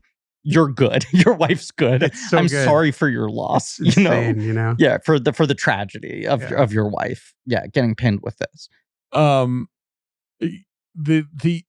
Imagine. Okay, I remember seeing this for the first time. The UFO thing does throw you for a loop the first time. I had completely forgotten that was a part of the movie. Oh, you had forgotten even on rewatch, because like once I saw it, I was like, "That's the movie where they throw in the UFO." Right, and the UFO, of course, visually, it's the same as the hubcap from the car crash and the surgeon's classic silver saucer UFO, right out of Plan 9 from Outer Space. There's a movie called, I think it's literally, it had a couple different titles, but I think its main one was Earth versus the Flying Saucers. Yes, great movie. Which was an early Harryhausen film. That is one of the movies this feels most matched to visually. Yeah, even before you actually start putting flying saucers in it. Can I talk about, because we mentioned the Scarlett Johansson character, because this is something that I wanted to bring up. There were two things I wanted to bring up today. One was I had to remind the listeners to subscribe to Hofstack.substack.com. The other thing was there's the great scene in this where Scarlett Johansson is playing one of the Beethoven sonatas. And the whole movie is like sonatas from Beethoven. They're beautiful. And she mentions what I think is something that we all know. Beethoven was deaf when he wrote this. And that's when you learn that when you're a kid, and it seems impossible. It seems like when I don't know how old you were, but at some point, some teacher said to you, Beethoven, Mozart, Beethoven, Bach, they're the big three. This guy was deaf. You're like, what? That makes no sense. At that point, it sounds like a weird fucking like quirk, like he's an X-Man or whatever. Exactly. But then I think this movie also you're like, it's impossible. How could he do it that well if he couldn't even hear it? And then this movie also circles the tragedy of and this guy didn't even get to hear it. I know. Yeah. He wrote this. Oh, but here's what I had to say. Everybody, please. Okay. I need the floor. I got a visual. I got both my arms up like I just scored a touchdown. Just talk. This is so good. important. Give him space. Let my man cook. Ludwig van Beethoven is a man who everybody knows was deaf. He was not just deaf. His entire life, from the age of his teens until he died, he suffered from crippling diarrhea. He had, and you're speaking my language. Google here. this. I'm not joking. I read an 1,100 page biography by Jan Swafford on Beethoven. 900 of those 1,100 pages are about him shitting. Beethoven shat nonstop. Now, here's the thing. Toward the end of his life. Why this was a good guest booking. It always is. Toward the end of Beethoven's life, he was writing, this makes me cry, the most sublime music anyone's ever heard, except for him because he was deaf. The Ode to Joy was one of the final things he wrote. Ba, ba, ba, ba, ba, ba, ba, ba, ba, that was about how it feels to really clean out. A true bop. Yes. The Ode to Joy is a bop. There were quotes of the people who would in his apartment towards the end of his life. There were bowls of shit at his feet everywhere. He was just shitting and writing music, and his aides and he hadn't lost his sense of smell, so he was smelling shit while writing Ode to Joy. They couldn't even visit him. They wanted to go. Have you seen Ludwig? Is he writing? Is he well? We can't go in there. It's too disgusting. Yeah, he was the most putrid and vile man that ever lived. He was a sitting in his own shit. Yeah, but he was creating these works of art that have stand and will continue to stand for centuries. The most beautiful works of art man has ever created, while his body was falling apart, literally falling out of his ass. And yet, David looks really happy. Yeah, go on, Jordan. I'm just telling you that I find this to be so touching.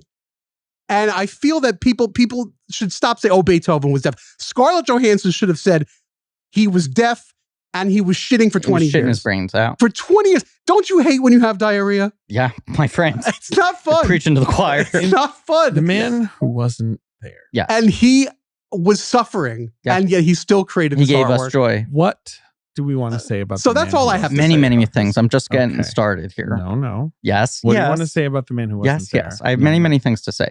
I think There are people who think I'm making this up, and they Jordan, should go to Google. I'm actually going to tell you to please be quiet now. They Can we need to discuss Google the this. film? They need in to the Can we Google Gian discuss the film, Gameshi please? interview Yeah. with the Boxmasters, 2009, which, by the way, No. Letterboxd Are you should kidding? add for Are you the- kidding? Come Yes, I'm on. kidding. Okay, fine. Can we Give me talk some about the comedy movie, points. please? All right, take a comedy point. Let's talk about the movie, please. Two. Can you give me two? Griffin, can we talk about the movie, please? Yes. Yes, thank you. I think this film is a little bit of in certain ways, an answer key for their worldview at a point in time where they're at an interesting In what? transition. I'm interested.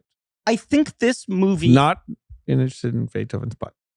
I think this movie is in certain ways a rebuke to the notion that they are nihilists who are mocking all their characters and don't care about anything, right? I think this movie is an interrogation of a man who seemingly doesn't care about anything. But despite the fact that he does end up murdering sucked people into a Cohen's and plot. pulls crimes, I think this movie is kind of about, despite his misdeeds, a largely benevolent sociopath, right? It is almost a borderline sympathetic portrayal of someone who is actually incapable of feeling, or at the very least is incapable of being able to have any healthy relationship to his emotions or express them to anyone in his life. He's right. He's so far gone in terms of like, he'll remark on things like the sex act, having not committed it. And like, whatever, like his relationship with his wife and how it's curdled. He knows it's not normal. He knows his life is weird, but he doesn't seem to mind. But he won't say like, and I didn't like that. What's weird, obviously, right, is that he makes the decision he makes, the initial decision, where you're like, why, if he's so contented with just kind of like doing nothing and cutting hair and kind of just going through the motions. Why does he do this? I could give you. I'm not saying you need to explain. The only thing he doesn't like is people who talk too much. Like, right. That's the only thing that he ever expresses but discomfort he's surrounded with. by people who talk too much. Like everyone's always fucking talking too There's much. a part where he talks about who is it? Oh, when he hires the new barber to replace Baldalucci once he starts pulling the cork, right? And he says, I hired this guy because he seemed quiet like me, but it turned out he was just nervous at the interview. Just another gabber, right? There's this term of like, it's just another guy who wants to talk all the fucking time. And his disappointment at realizing that this guy's another one of those, right? And yet he talks so much about him meeting Doris, his wife, and immediately feeling this connection and him being embarrassed that he couldn't speak to her and her saying, it's fine, I'll do the talking. This sense of like there being a balance there, right? And when he has the moment where his life is flashing before his eyes in the car after he's rebuked. Right. He seems pretty Scarlett happy in that Johansson's- memory. Yes. He says, my life flashes before my eyes. And the memory he goes to is basically this one kind of innocuous exchange they had. Chris McDonald as a door-to-door salesman who he kind of didn't have the social acumen to send away. And Frances McDormand was able to cut out and neutralize. And then she sits on the couch and they don't know what to say to each other. And you kind of feel her waiting for him to say anything, right? That they rushed into this marriage, which said, I know everything I need to know about you. But you kind of get the sense, I think, that she thought at some moment he was going to be able to give her something. Would that at sprout some up, point would open up, right? And even the moments of recognition, what he reveals when he's making the defense to Shalhoub, there's the scene where he confesses basically to Shalhoub to everything he did. And Shalhoub responds as, that's an interesting legal strategy, assuming that he is making up a yarn to be able to take the heat off of his wife. And Shalhoub's kind of given it a test He's drive like, to see. yeah, I can see how that would work. And she seems Right. touched. She seems touched, and yet part of that is him revealing that he knew she was having an affair because a husband just knows, and that he caught it and he did it. And you see the look on her face of her kind of wanting to apologize for Right. hurting him, Right. and yet being like, this happened because you don't fucking touch me. You don't Right. talk to me. You don't hear me. He's not inherently a bad guy or a dispassionate guy, he is dispassionate he's to a fault. dispassionate, Well, I right. To a think fault. That is his core This issue, is probably a great opportunity to talk about something that never dawned on me, but is a widely accepted theory among many people. I want to fold this in. Yeah, fold Right. it in. Fold it in. Okay, so I didn't know this was a big read, and I was finding a lot of this as I was looking at like Letterboxd logs and reviews and analysis, different pieces over the last since last night, right? Try to see like what are people's reads on this movie, and a lot of people read it as he's a closeted gay man in a time who could never come to terms with that himself. He perhaps is not even cognizant enough to know. It's not. Well, he knows a pass gets made because when Polito makes a pass to him, he's like, "Was that a pass? That's not. I'm all business." And that I feel like is way out of line. Right. If you're like, okay, that's what this movie's about, that's where you're like, yes, okay. He clearly, there's something demonstrative about where he's like, I am going to not have sex with this guy to prove the point that I am definitely not gay. But also, Gandolfini responds to that by beating this guy to death. You know what I'm saying? Like, it is a movie in which you expect him to react in a more extreme way. And he just kind of goes like, was that a pass? I'm not here to have sex. How do I give you money? Yeah. You know, like there's a little bit of that feeling. I would be very curious to know how, first of all, was this in Joel and Ethan's mind when they were writing this?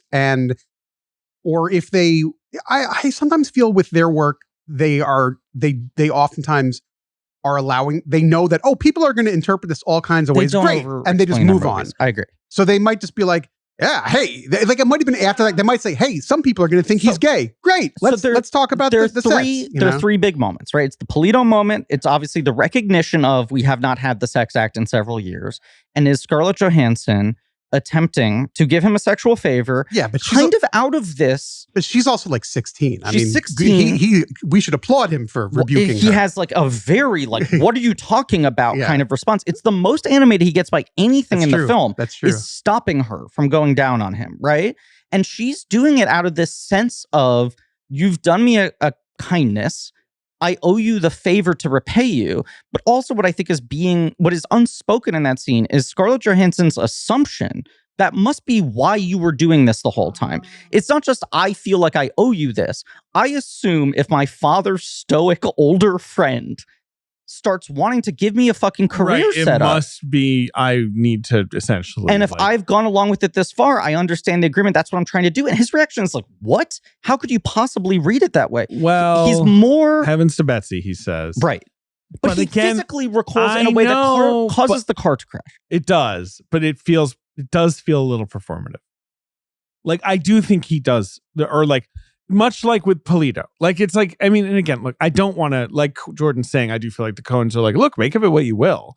But both times it feels like he's like, no, I am not here for a pass. And with ScarJo, he's like, I'm not here for a blowjob. And I'm like, I think you wanted to see if that one was coming. I think he is obviously hyper-fixated on her in a way that he cannot process. This is that era, well, yeah, because this is Ghost World and this are the same year. So she was probably not 18. Because she's only like 18 in Lost in Translation. She's so young in Lost in Translation, it is bizarre.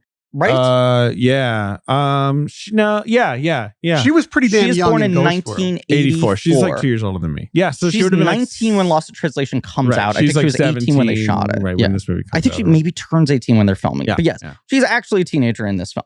It is bizarre to watch her at this age now that we're just like 25 years later and she's apparently the biggest box office star of all time. This is the year where she... Ghost World came out in 2001. Yeah, this was the Ghost World year where it was so like, oh shit, like the Horse Whisperer girl is like gonna be a star. Like Manny and Lowe. Manny and Lowe was before this. I never saw Manny and Lowe. Manny and Lowe's great. Sure. Let me continue to try to lay these bricks, okay? I think she's recognizing that he has some obsession with her. It is driving him, right? But we're also living in this guy's internal monologue. I think this is him being as honest as he can possibly be. And I think in the same way that, like, if he's gay, it's something he has not worked through.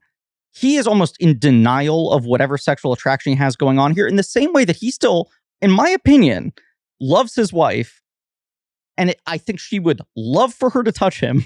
And he cannot explain why he is not doing it. That's solid. I get that. I don't. Okay. I think it's why this title for me is the right title of the film, right? Is there is a core emptiness to this guy that I think is both an analysis of the archetypes of the types of guys at the center of these types of noir stories, these sort of like hardened men who have seen it all and get a bad shake, you know, all the tragedies pile up on top of them and they maintain this stoic face. And you're like, well, that's a psychopath, right? Who can just sort of like smoke a cigarette and make a pithy comment and move along and walk off into the rain. The other part of this is very much a post-war movie of men being defined, and Gandolfini is a character who has lied about his service, right? That men are defined by either you didn't go and you live with deep insecurity about the fact that you seem as less of a man because you didn't serve, because of your inferior physical shortcomings or whatever it is. And he goes, that's a tough break, kid, fallen arches. Or you served in the war and something broke inside of you psychologically and emotionally. Now you have to just go back and cut children's hair and act like everything's okay. Or be a total drunk like Richard Jenkins. Right. You just can't fucking work through it anymore. And here's this guy where it's just like, I think the gay reading comes from, and obviously sexuality is the thing that keeps coming up in this movie in an interesting way, of just like, there's something that feels unsolved in this guy that he cannot figure out. He is holding something within him. And so it's obvious to go like, what is his secret that is animating him that we are not solving? But I think this movie is about the unsolvability of this guy, which is like, the great tragedy of his life is he can't fucking say what he wants. He cannot express what he wants. He does not know what he wants. Our friend Jordan Fish, who was a recent guest on the episode, his Letterboxd log was, now on watching this film, my biggest takeaway is he loves his wife so much. That this is a movie of like a tragedy of a guy who like literally just can't say it.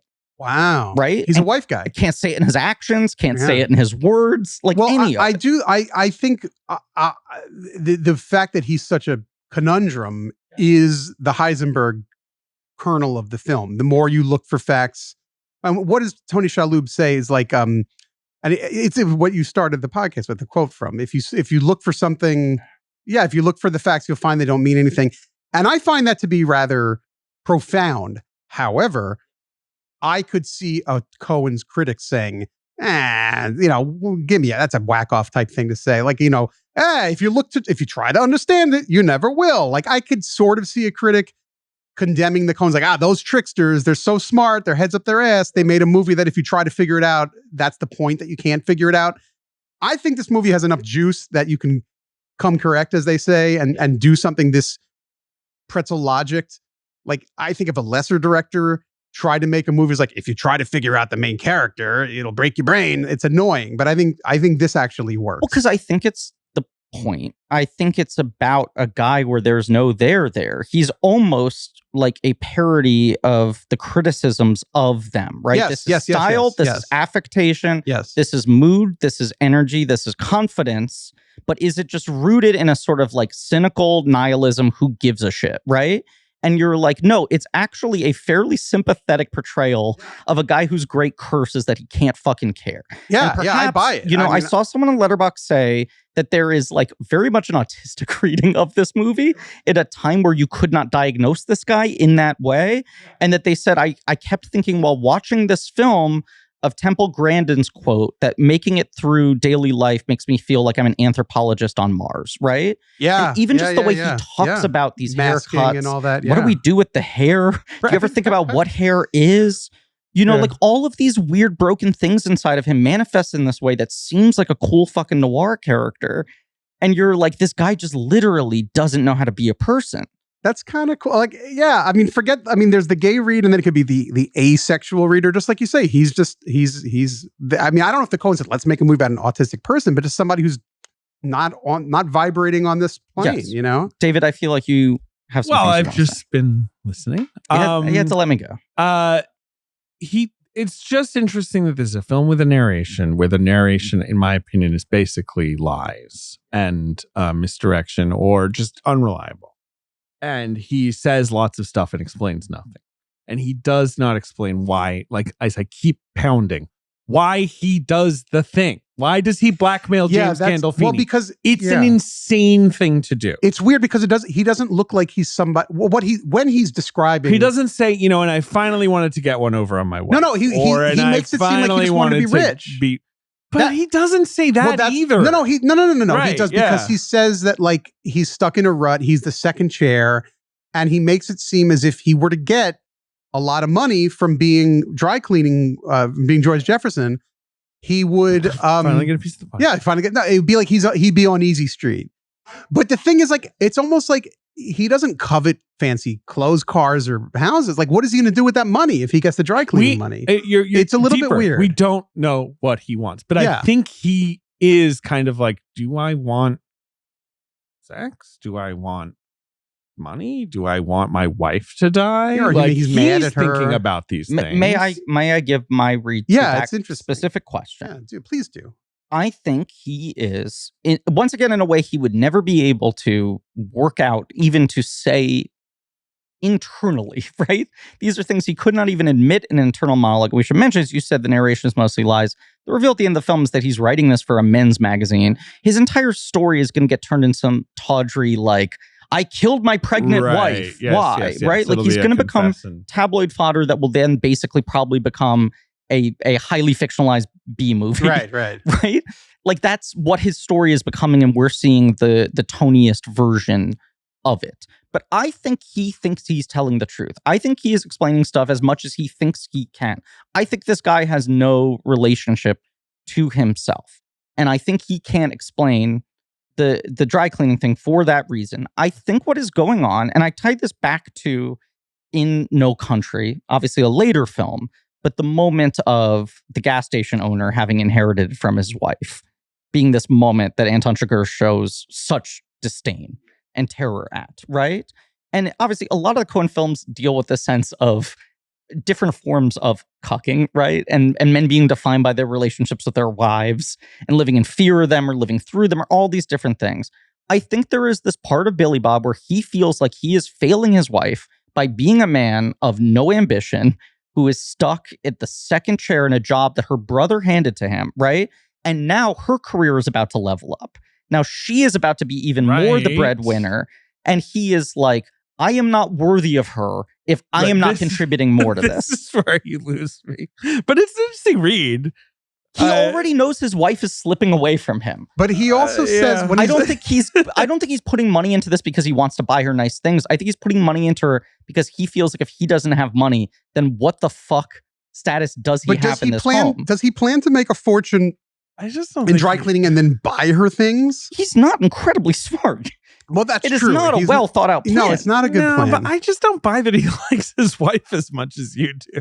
I think he kind of hates her. I think he likes his wife as much as he likes anyone. That's exactly it. I mean, when he has the death vision of the great scene, he's watching her kick. I mean, she's being awesome by telling the salesman to go F himself. He doesn't smile and say, "Good one, hun." He's still as stoic as ever.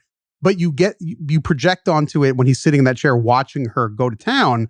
He's thinking, "Wow, my wife kicks ass." Also, she seems like an emotionally unregulated woman, and it makes it difficult for him to deal with her. But also, she's one of the only people in this sort of vaguely polite picket fence society who like cuts through and says the thing that no one's saying. Right. She gets drunk at the wedding. She gets drunk at the wedding, and of course, and then tells the woman who's about to get married how marriage sucks. For a guy who like basically doesn't know how to talk, that's what he would want to say if he could put the thoughts together. And his brother-in-law's riding a pig and eating blueberry pie. No, like I don't think his love of his wife is motivated by anything sexual, right? No. Like I think he is largely an asexual person, but I think he feels a fondness for her that is the closest thing he has to a motivating force in his life.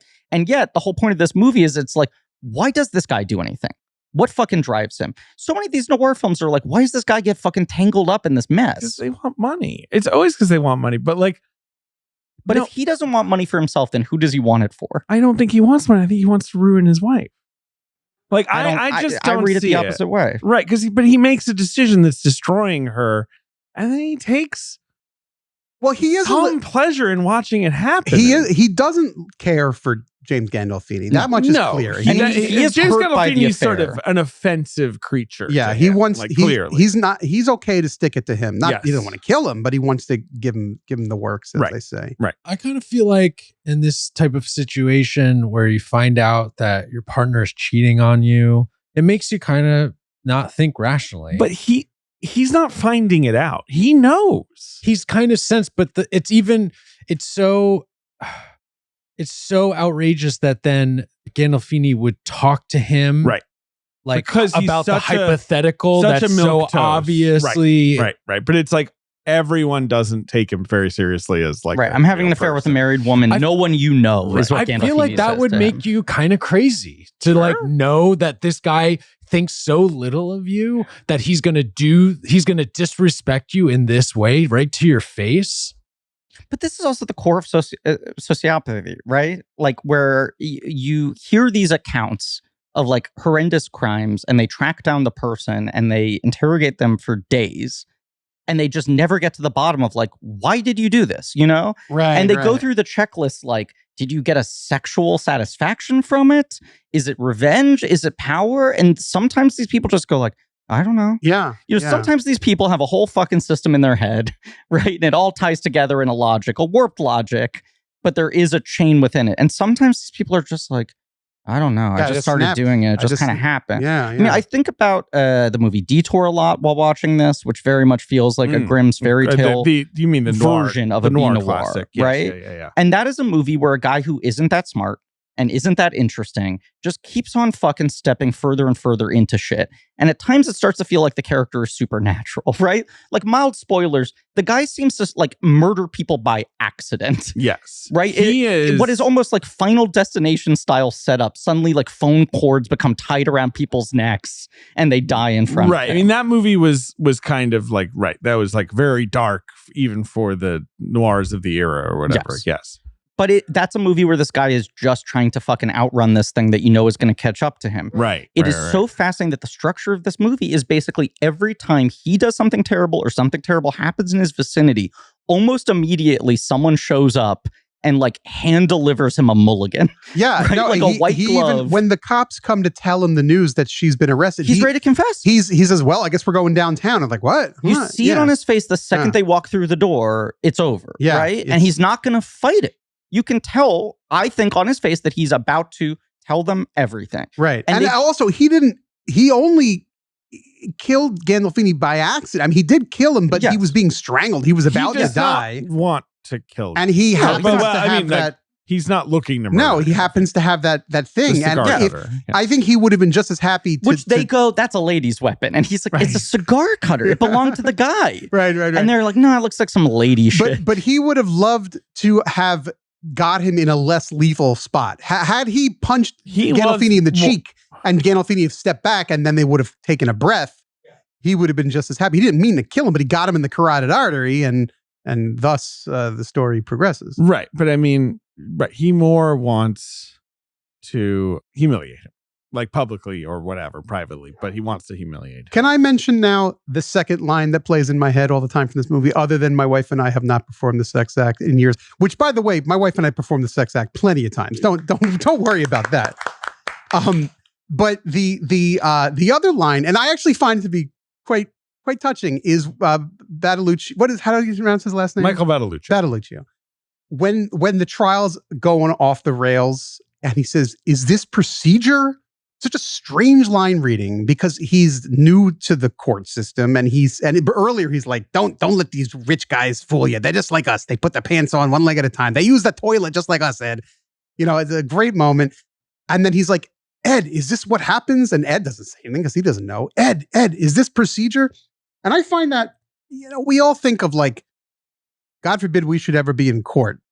But you do think that when you're doing something real professional, like a medical thing or a courtroom thing, like it's going to be by the book. And it never is. Like if you've ever gone to get your tonsils out, you would think, I find like, you know, you go to a medical thing and it's like, oh, well, we're going to text we're going to text you to have you come into the next room. It's like text. What from text? I mean, years ago, there was no text. This is how it's done. Is this procedure? Sure. That's how I feel constantly in life. Is this procedure? Like, is this procedure? Shouldn't this be? You know, I recently moved to New Jersey. I had to change Congratulations. You held for applause. No, I recently, do you want to, Ben? Yeah, Ben's going to plug. He loves New Jersey. Grandparents used to live in Point Pleasant, which is a great spot. Yeah. Lovely town. Just changing your Verizon account, you would think, what's this thing? You know, what you're referring to is the enshittening of modern life, I will say. Well, this movie was written in modern times. You know, Battalucci's character is representative of the past, but I think he speaks to me in the now. Well, but Geico is the friggin' company. You would think I was the first person ever to move from New York to New Jersey and it's so complicated. It's so, you have to have four, you know, I'm going to tell you something. You're going to fall out of that very comfortable chair. Do you chair. want to burn this entire chunk right now? Because I know you're working on a comedy dynamic special, Move into New Jersey. to speak to Badaluccio's character. Well, I got to talk about Geico real quick. No, because you don't. this is what you can't just say, hey, Geico, I David's moved taking out a cigar cutter. No, this is so quick. You Cigar can't just knife. say, hi, guys, Hoffman here. Geico, how you doing? I moved to New York, New Jersey. Okay, bye. No, Yeah. you have to officially change the license plates and go to the Jordan, DMV. Wait, no, this is the funny part. You have to call Geico 10 minutes before you go to the DMV. I'm serious. He says to me on the phone, call me back when you're about to walk into the DMV. You have to do it the morning of. Why can't I do it after? No, you could get a penalty. So why can't I do it 2 weeks before I go? Why do I have to do it like a maniac in the parking lot of the DMV? Do it right before you go. I'm going to throw a bottle at you. No, it's true. I don't care. I want to talk about the movie. But is this procedure? Is this procedure? That's what it was. It's insane. If I can speak to Badaluccio's character, I thought 15 minutes ago about the movie. Yeah, all right. Shut up, Jordan. All right.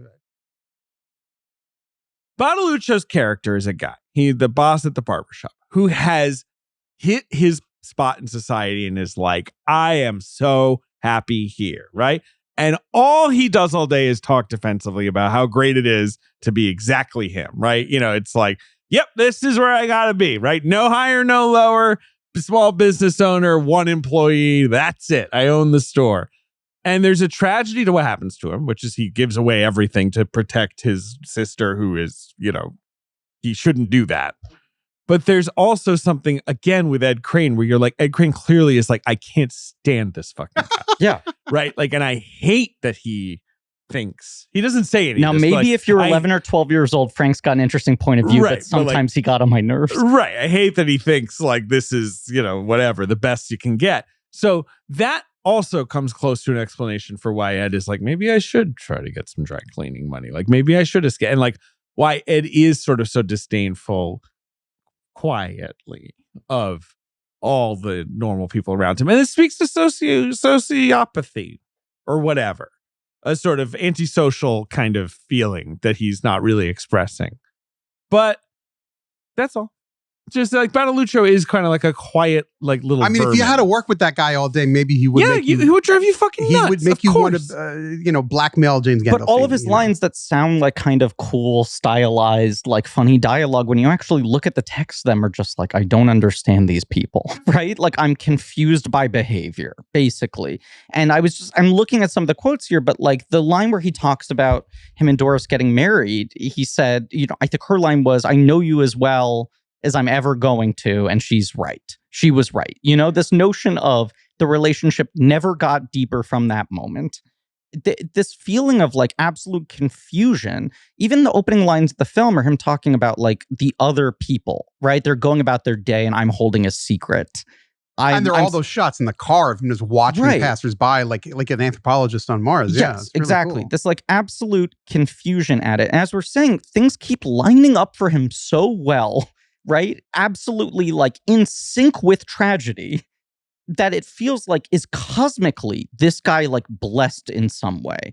Like, why is this the luckiest man in the world who keeps fucking dodging the car? Extent that at the end of the movie, aliens try to abduct him and he's like, no, I don't think so. But also that happens after he has now gotten pinned with the one thing he didn't do. What takes him down, what sends him to the electric chair, what makes the aliens decide that he's not worthy of their time, that they don't give a shit, he's not worth studying, right? There's just nothing really going on here, is that it's like the one thing I didn't do ends up being the thing that sends me to death. And I'm just sort of like, I don't really know what's on the other side of this. And he doesn't see, in a way, I was about to say he doesn't really seem to mind death. He, in a way, is saying maybe it'll be better. He's definitely like, that'll be a place where things will make sense. Yeah, no, he's kind of, the last line is actually very touching. He says, I'm going to be able to say something to Doris that they didn't have words for here, or something like that. It's touching and also psychotic. But it's why I think this film is a weirdly emotionally sincere film, because it is like a sympathetic tragedy about a psychopath, right? Maybe not a psychopath, but someone who sociopath is struggling with whatever, or interacting with human people. A little mashug. And I think it speaks to the like Scarlett Johansson thing, where he's just like, I don't know, something's animating me here. I got to keep going here. Do you want a blowjob? No. What are you talking about, right? She has that speech where she tries to give him the gift of being like, You know, they're people like you. They're like patrons of the arts. What's the Right. line she uses? That, you're saying it. I mean, I don't Like remember. she's almost trying to give him like, here you go. Here's your label. Here's what you do. I know you're an enthusiast. You're an enthusiast. Yeah, which is I pretty know funny. you're confounded about the fact that nothing drives you. Maybe this can be it, right? But in exchange for what? And then he goes and sends her to the expert, and the expert's like, nothing.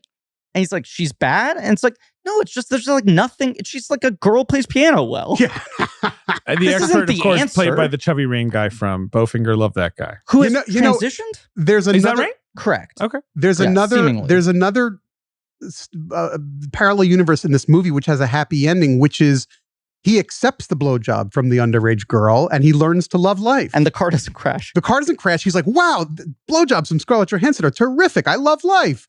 And the movie ends, and then it goes into color, Right. and then everybody's happy. But there's also no takeaway from that scene. Movie goes into color. Age of Aquarius There you plays. go. Yeah. There's no takeaway from that scene where he leaves that room and is like, fuck it. They're wrong. I know you're a star. We're driving to New York City. I'm getting you on the Ed Sullivan Show, right?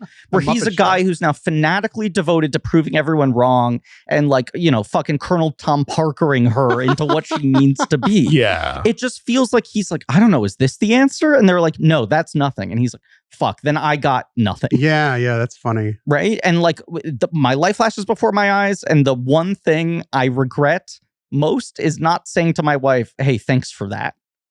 You know, or like, good Right. job out there with Christopher Yeah, McDonald. it's shocking this movie wasn't a hit.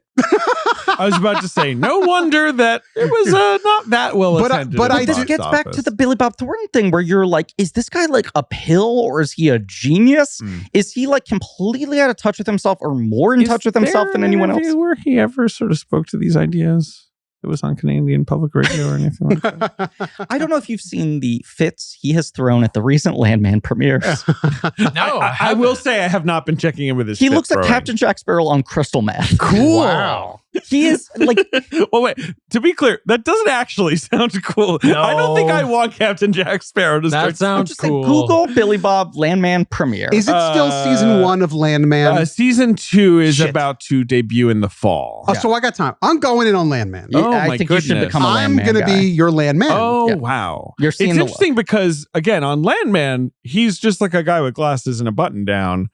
But yes, he is kind of giving like, you know, male Ani DeFranco or whatever. Like, there's, Wow. He's, like- he's making late stage Johnny Depp look minimalist. His beard looks like Well, and pubes. he's got like Yeah. a hat on top of a Kangol hat. Correct. And like the most Wait, that looks like Aquaman. What the hell's Aquaman's name? Momoa. Momoa? He looks like a deflated he Momoa looks like there. all these guys. But I just it is the biggest earring too. And What a the big fuck? earring and a lot of chains. I And I find- don't mean chains like Ben chains, like a lot No. of, you know, peace and love and dog tags. What a and- weirdo. I Poor find guy. the WTF interview He's all very interesting because he talks so much about how defensive he is, right? And that his attitude has always just been like, I don't care. I shut it all down. I'm me. And then you're just like, this guy is so hair trigger, right? He cannot find peace within He needs himself. to get Ed Crane in his He's life. the opposite of Ed Crane Yeah. in that like he cares too much about everything all the time. He's the man who's everywhere. Right. The man who was there. Did you know he was married 5 times before Jolie? Yeah. No, I didn't. Was 5 he? before Jolie. Was he married or dating anyone other in the public eye other than Jolie? He was in a years-long relationship with Laura Dern, who he left for Angelina Jolie. And then after Angelina Jolie, he said, I'm never going to get married again. And he ended up getting married to the woman he's been with for the last 20 plus years. He met up Connie at England, who's a makeup effects. She is the adopted daughter of Walter Murch. And she is often credited as a makeup artist, but she was primarily like a special effects puppeteer. She worked on a lot of the fucking Full Moon pictures. She worked on like Puppet Master and Prehysteria. She seems like similarly odd and Can you driven by her imagine- own interests. Can you imagine what their home is like? I cannot. It must have, and you I know. think it's normal. No, I think their basement is the greatest Halloween basement of all. I think they have a well-decorated house. Yeah. But I just think there's an interesting kind of like thing between the two, the Now, character and the actor here. he doesn't really direct, like Sling Blade he wrote and directed, and One False Move he wrote but Carl Franklin directed. Right. And all the Pretty Horses. And then he did the aforementioned Daddy and Them, and he did a film called Jane Mansfield's Car, and both of those barely got released. Both Jane of those Mansfield's are kind Car. of Is it about Jane southern Mansfield? dramedy ensemble pieces. No. It's not about Jane Mansfield's No, car. but there's a car she may have once owned or something I like see. that. Well, that I would not want that car. Oh, it's the car that she died in. Yeah, no, that's of all the cars. But It's the one you even don't want. That film's 20 years ago. Yeah. So I mean, he a long stopped. time ago. Yeah. You'd think He stopped. And Did he he's write? He Does he write he novels? fucking put or- out 17 albums. I mean, That's true. Jesus. That's true. you guys- And That's true. Look, and we're his also output No is wonder he clear. was angry. He put out 17 albums. Yeah, listen to us. you're like, he's kind of the king of these shows where you're like, who's watching that? But also apparently everyone's watching it, and he's got a fucking mantle full of awards. Landman is the true hit, but Goliath, was I Goliath guess, was something fucking- of a hit. I mean, And obviously he was good on Fargo, like, playing a sociopath, like playing a crazy killer man. You know, he was in a very bad movie with Shia LaBeouf called Eagle Eye. Yeah, and he's good in that. he's Of course kind he's of the so guy good who in says everything. you're in a mess of trouble. Yeah, That's like what he he's- does. you that know? movie is so bad, but he was so good in that I've actually watched that movie a few times. That's the thing because he stopped doing because of the TV work. he always doesn't need used- to. He always do used to Landman talk instead of about that he the- would the do the bus things that animated him, right? The Coen Brothers movie, he'd write his own thing, and his agent would go, "It's been 3 years since you've been in a movie that's advertised at a bus stop," and he'd That's what show Eagle up, Eye and is. he'd be in Eagle Eye. the "You're in a big world of trouble." Man. You're in a big mess of trouble, son. Now, Right, and now he just like does the one thing. Do you remember who directed Eagle Eye? DJ Caruso. Yeah, I was gonna say, what's that guy up to? he He now made the makes, like, Triple X movie, right? The third Triple Which is X movie. excellent. I want to say Triple he's- Excellent? It's triple excellent. It's the best of the trilogy easily. That is true. He has made 3 movies since then. He makes Redeeming Love, a Christian movie. faith-based movies. I was going to say One of that. them was Yeah. at least Shut In, which is sort of like a thriller that didn't seem to go anywhere. And then another religious movie, Mary, Wow. about So his Mary. Eagle Eye is his masterpiece. and Yeah. it looks like Anthony Hopkins was in the one. I bet he was working real hard. The film came out November 2nd, 2001 in limited release. But this is to speak to the sort of, the box office offerings at the time. I want to note that while this movie was not a big hit, it's opening the same weekend in limited release as Amelie. And Amelie was a movie that obviously post 9/11 America was like, we like this. Whimsy, please. And, was like Twee. the film that broke box office Color. records in Europe in 2000. It took a long time to Yeah. come to the States. Yeah. And then it landed at just the right moment and just the right climate Everyone's like, where I it need was a like- French pixie to tell me how to live right Yeah. now. Right. And then like Billy Clean Bob the Thornton's like, house. and people are like, no. like, where's the French pixie? Now, number 1 at the box office this weekend, Griffin, is an animated film that is good.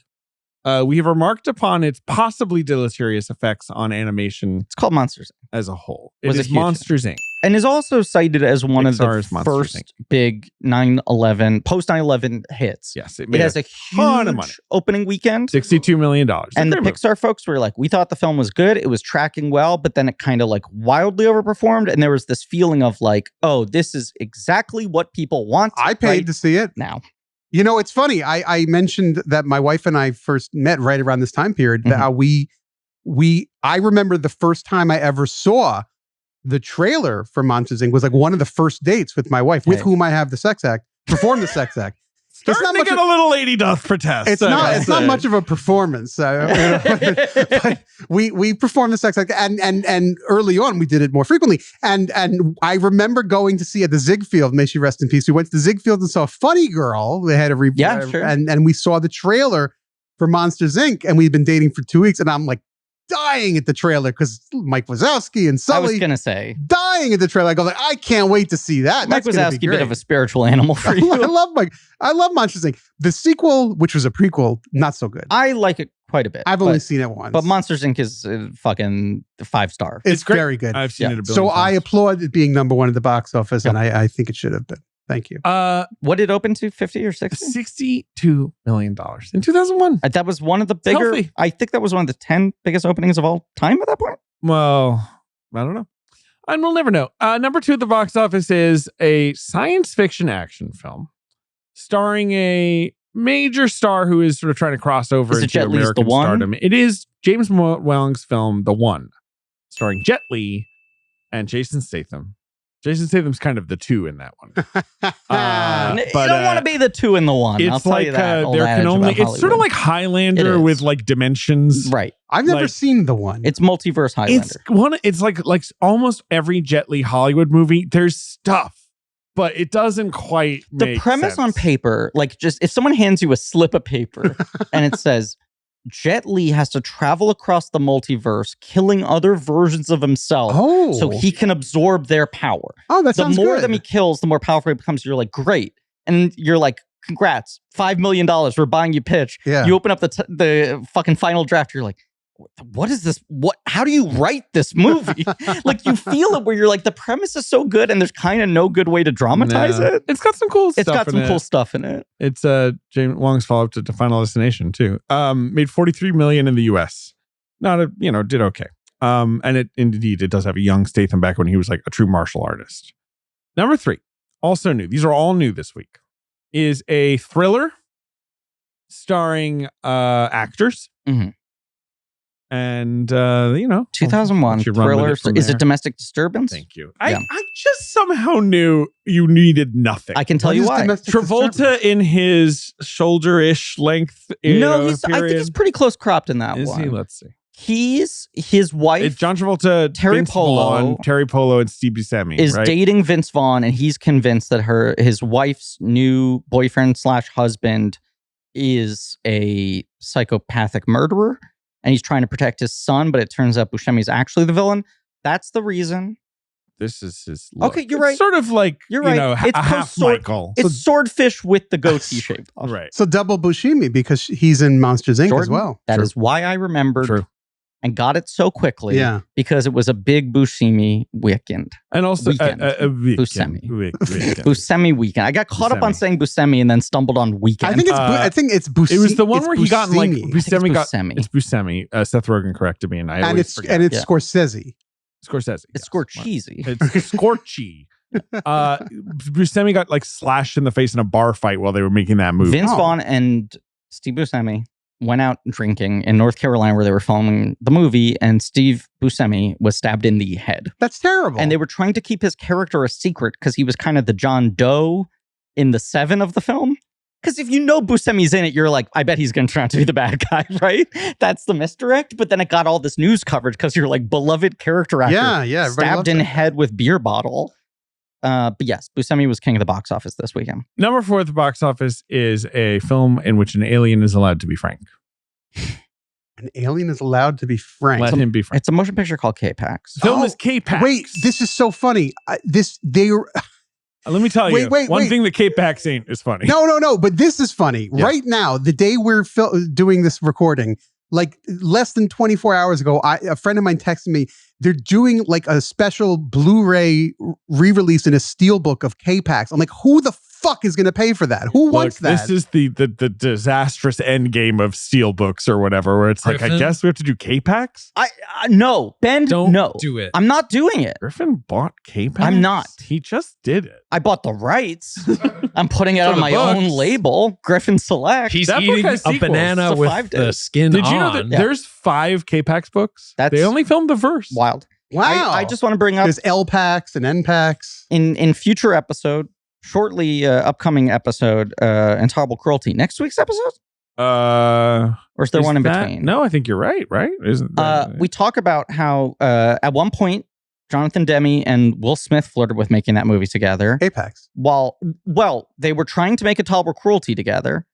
Came out of originally Truth About Charlie, supposed to be Demme and Smith. Demme was so desperate to work with Smith, they also flirted with doing K-Pax. We've all flirted with K-Pax. Demme, Will Smith, K-Pax. I love Intolerable Cruelty, but Demi's Intolerable Cruelty would have been great too. It'd be fascinating. Yeah. I prefer his K-Pax too. I will say something to you all, listeners and people in the room. I've never seen K-Pax. Jordan. When's your birthday? Send me your new address to New Jersey. That's right. Ben, I know you said that I can't buy the K-Pax steelbook, but can I buy it for Jordan? Do they get K-Pax in New Jersey? I'm going to buy it. NJ-Pax. Why is he called? Is that his name? Is his name K-Pax? No, his name is Planet. He's claims to be from a planet called K-Pax. Right. Like Mork from Mork. Crazy. Yeah. He's Mork from Mork. He's Mork from Ork with Bridges Bono sunglasses. Jeff Bridges was the Starman. Sure. So it's Starman meets Mork from Sure. Mork. In this, he's the therapist. In this, he's the Robin Star Williams in The questioner. Awakenings. Yeah. Number 5 at the box office. Yeah. Is the rare Shalhoub starer. First build in this film? He's first filled. This Wait, no, thing's that's- ripping with lube. What, Big Night? No, how would that made In 12 the year cents. 2001, there's a movie where Shalhoub is first built. It's a live action picture. Can you give me a genre? Horror. Oh, that's okay. It's like the It Insidious is- of 2001. It's not like 13 Ghosts. It It is is 13 13 Ghosts. Ghosts. Wow, Okay. Shalhoub is the first build in 13 He is Ghosts? the lead got it character. He's a above ghost Lillard? hunter. Oh my God, I need to He see snuck that. in above Embeth Davidson, Matthew Lillard, and Shannon Elizabeth. When will they bring us the 14th ghost? One of past guest and friend of the show, Pilot Fearwitt's favorite movies, 13 Ghosts. I multiple times went to Pilot's house and was like, what's going on? Watching 13 Ghosts. And I was like, 13 Ghosts? Yeah, Shalhoub's a ghost hunter. Has to wear weird glasses to see the ghosts. Blu-ray.com, a great resource, has some of the most deranged message boards. And there's a thread that for me is one of the greatest American texts of the last 10 years. That is a guy who is adamant that 13 Ghosts was released in 3D and keeps saying, anyone have any word on when it will come out in 3D Blu-ray? Oh my God. And people respond, there is no 3D version of this movie. It wasn't released in 3D. And he keeps describing how strong his memory was of seeing it in 3D and saying, and the 3D was really good. Wow. And then people are just pulling out, digital 3D doesn't happen until this point. And that year it would have been anaglyph. It wasn't anaglyph. There's no record He's of an it Ed anywhere. Crane of today. And then he starts going to other message boards and being like, these people shut me down. Wow. You must have the answers. He's living in his own alternative reality. 13 Ghosts, the 13th Floor, remember that Yeah. movie? Yeah, 13. Was that the same year? No. No, I feel like the 13th floor is like 99 because Yeah. that was that movie is sort of Matrix. Was that in your cyberpunk watch? It sure was. Yeah. That is a movie that is based on a very, very dense hard sci-fi novel called Simulacrum 3 and the Rainier Werner Fassbinder miniseries Yes. Worlds on a Wire. Is based on that same Right. text? It is Wild. kind of I merging had them. no idea. Mhm. I've seen both of them. And I 13th floor is based on Is- both of those things, okay. which are both, and Worlds on a Wire is someone in, World on a Wire is not based on that same source material, but It is. No, it is. Oh, it like, is. But Got it. Okay. it's using both. that's And crazy. it's got such dense ideas and at the same time you're like, Craig Bierko's the star of this. Like it's not Bierko and Mall? it's Bierko and Mall, baby. law firm of Brico Mall. how did this go wrong? The It's a law movie and it's got like firm of 15 Bierko and Mall. twists. You know, Yeah. it's got all this like what is World reality? on a Wire, I'm comfortable enough to say I don't think I understood. I don't understand it at all. I Yeah. also know it's 6 hours long I've and seen felt it. like it was rushed. So I can't imagine like the fucking Columbia Pictures 100-minute version Let me of tell it. you, it feels a little rushed. There's another. I cannot deny that. Yeah. There's a French movie called, I think it's called Je t'aime, which is also like about brain universes and Sure. whatever. And I don't understand that movie. Levels either. of consciousness and I mean, reality. a lot Yeah. of the time, these things are. That's an Alan Renee movie, I believe. We. Are about how we can't understand. Much like The Man Who Wasn't There. If you look for the facts aren't there. Number man. 6 in the box office. I Yeah. agree with that. Riding Cars with Boys. The nice movie. solid Penny Marshall movie that I assume we'll be covering anytime. Very soon. Any day now. Imminently. You can start doing the math. How many episodes until we cover that? Number 7, From Hell. Speaking of Johnny Depp on meth. Not a bad She's movie. on opium or something, but Uh-huh. you know. I like that movie.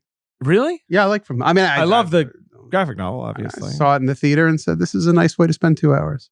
Remains insane that graphic novel was adapted by the Hughes brothers starring Johnny Depp, but yeah, And was a moderate hit.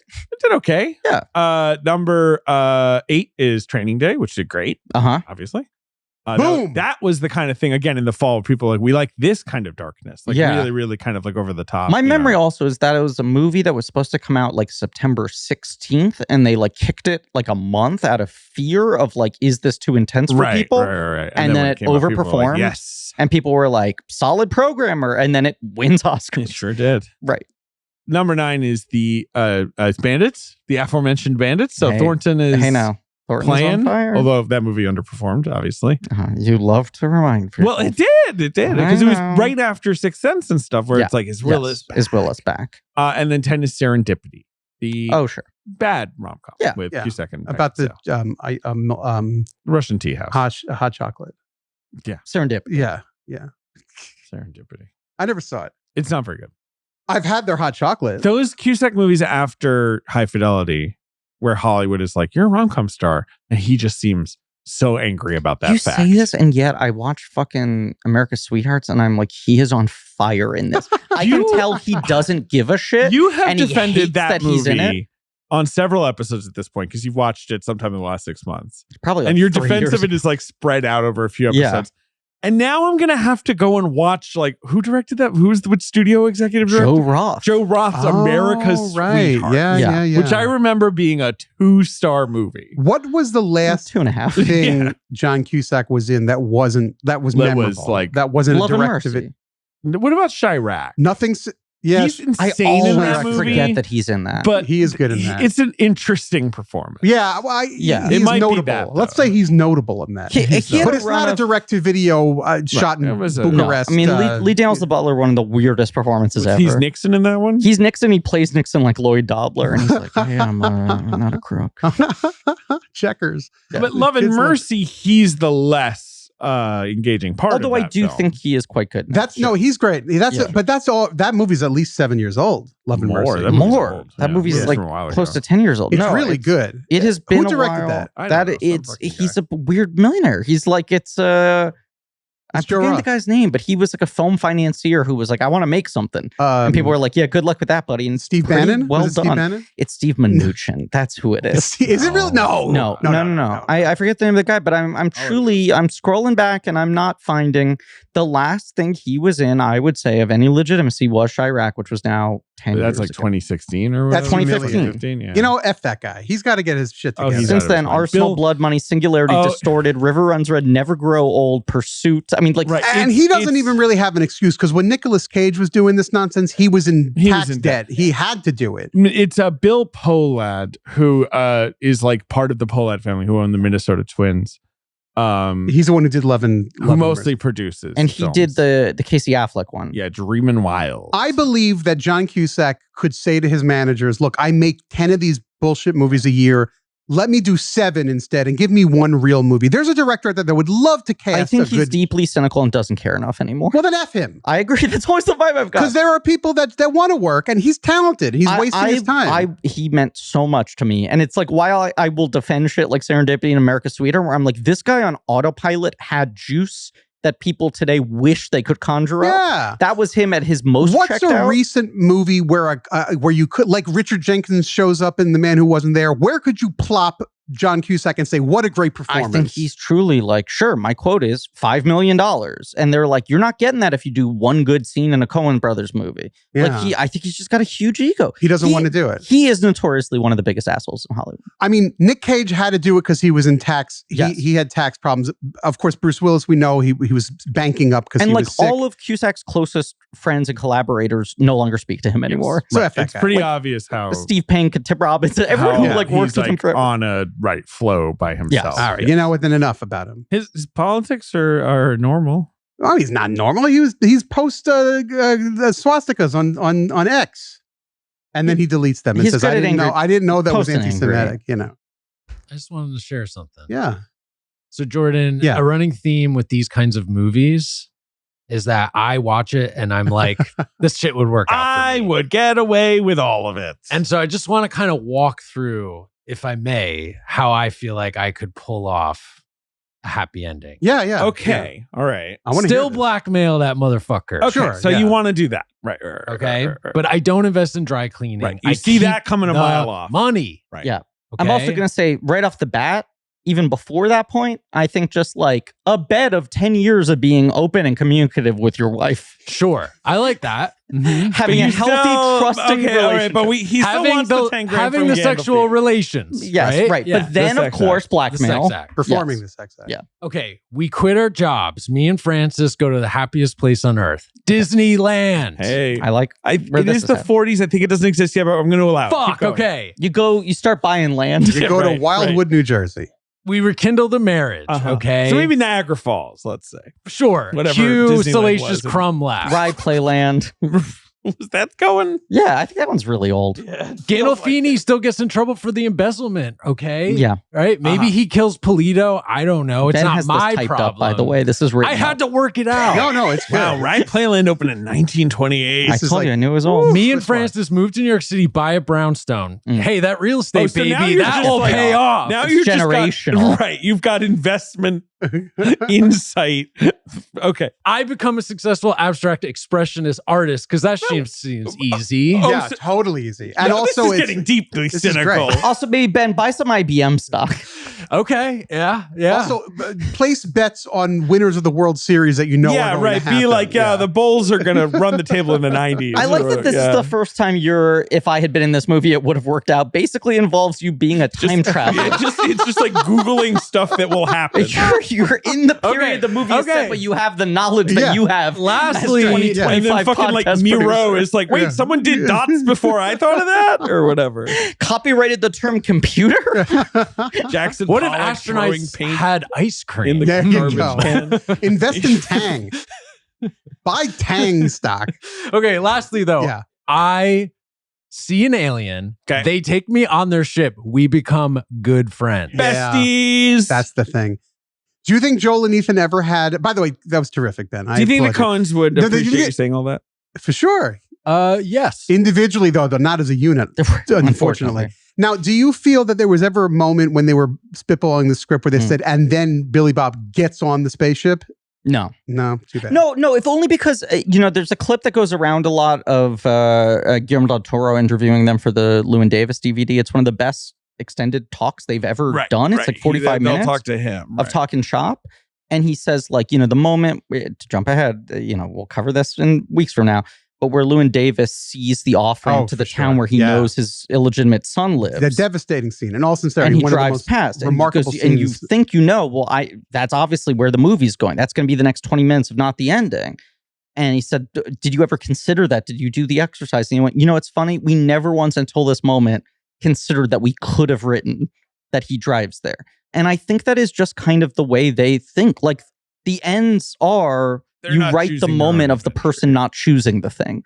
They never do the mental exercise of what if they did the thing. Yeah, Yeah.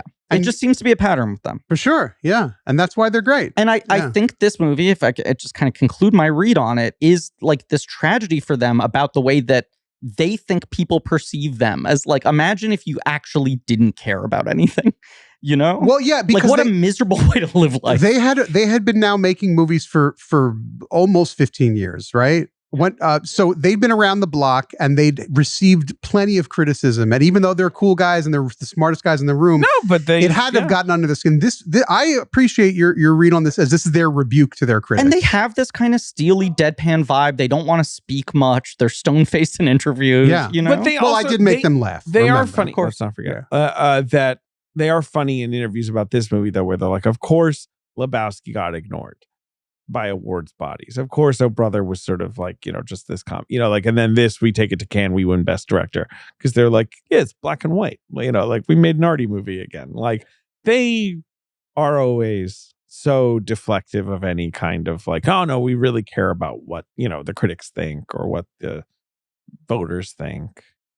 And I believe them. I don't think they really care. They know that stuff helps. Obviously, I think if this movie was meant to be like an aggressively defensive retort to their critics, No, it's not that.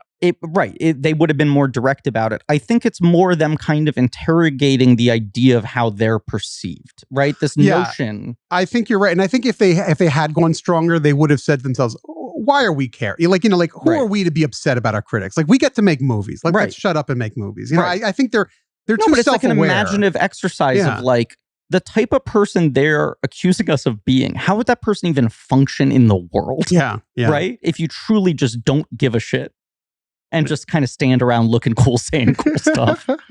David's checking his watch.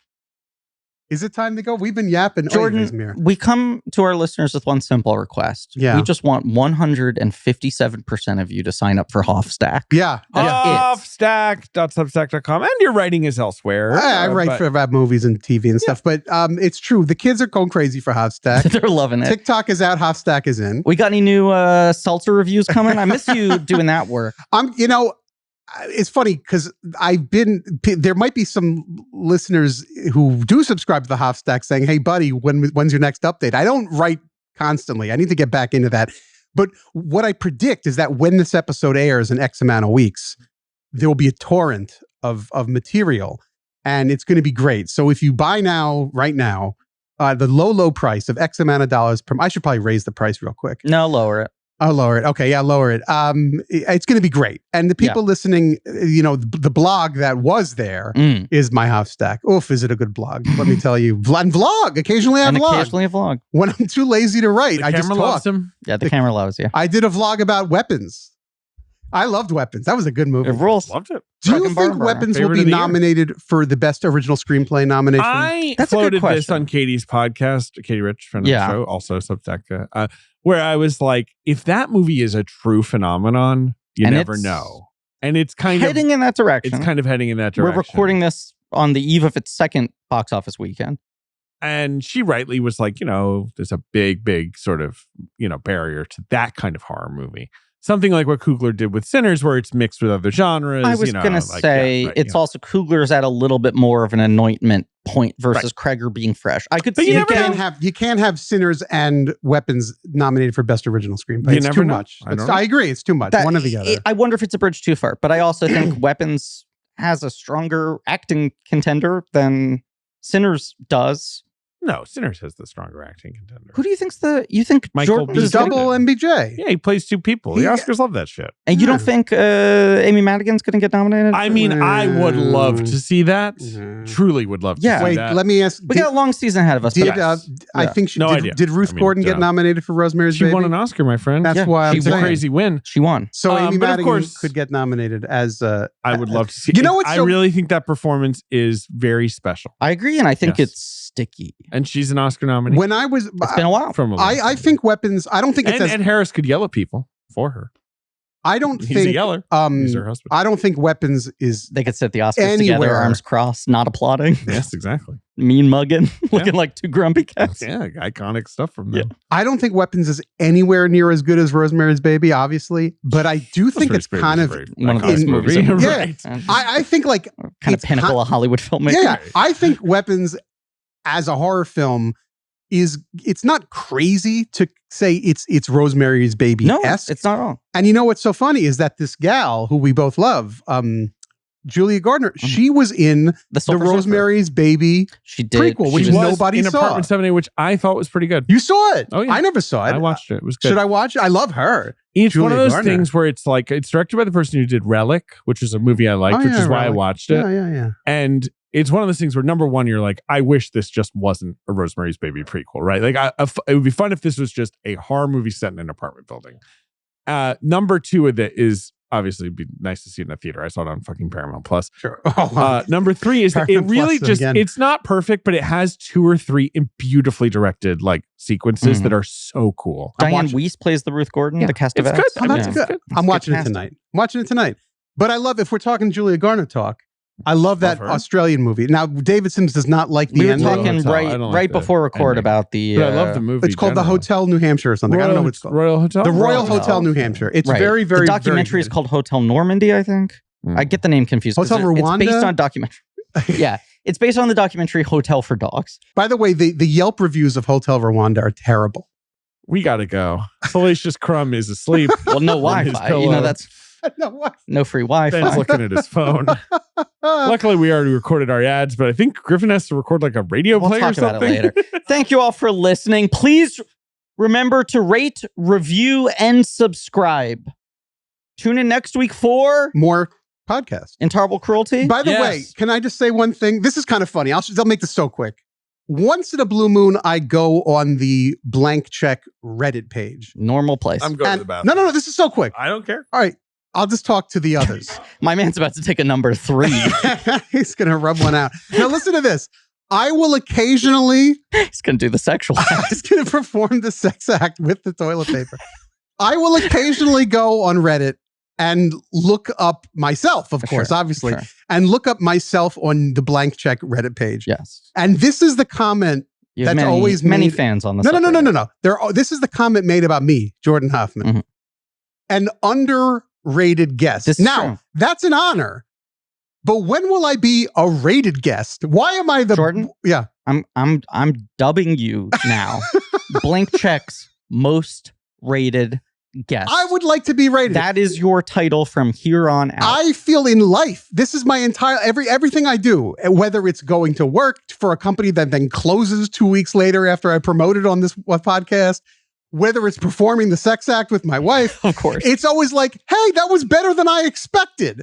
You know, and I'd like for once to be expected to be okay. Sims, we have dubbed Jordan Blank Check's most rated. You think I didn't hear that through you? You think that was quiet? They heard that in Queens. I will say the way you come up often in the subreddit is like once a month, some user will make a post that's asking the question that people ask once a month, like clockwork. What's the best episode? What's the worst episode? What's the funniest moment? Who's the best guest? What's the worst guest? Right? These same things. And every time people do the what's the funniest moment, very often Somebody will say at the top of the list, and I'm quoting here. Yeah. Jordan Hoffman screaming, "Your mother's cunt," and David Sims responding, "We are in a place of work." No, it was Ben who said that. Oh, yes. I saw somebody Back in the audio boom one days. of the readers or redditors, whatever the hell you call them, on New Year's Eve said if you press play now on that episode, I will shout your mother's cunt at midnight, and you could then usher in the new year on your mother's cunt. And what better way? Thank you for being here, Jordan. Thank you all for listening. Please remember to rate and review and subscribe. I feel like I said this and then I got derailed. Now I'm resetting. Tune in next week for Intolerable Cruelty. You already said that. And as always, I just want to end with the mirror of the quote I started the episode with, because I started with Billy Bob paraphrasing David's already left. Shalhoub. Yeah. Shalhoub it up. My But I friend do- calls masturbating a number 3, by the way. So I think it's funny. That was Mickey. the joke we made when you were in the Yeah, bathroom. while you were doing it. We said Thinking you did about- the sex act with the toilet paper. Frances McDormand getting her legs shaved. I think she'd be nice to be married to. Sure, yeah. Listen, the Shalhoub quote, which I do think is as much as an answer to this movie as the movie gives, is the more you look, the less you really know. It's a fact, a true fact. In a way, it's the only fact there is. Your mother's cunt. Oh my God. Salacious B. Crumb.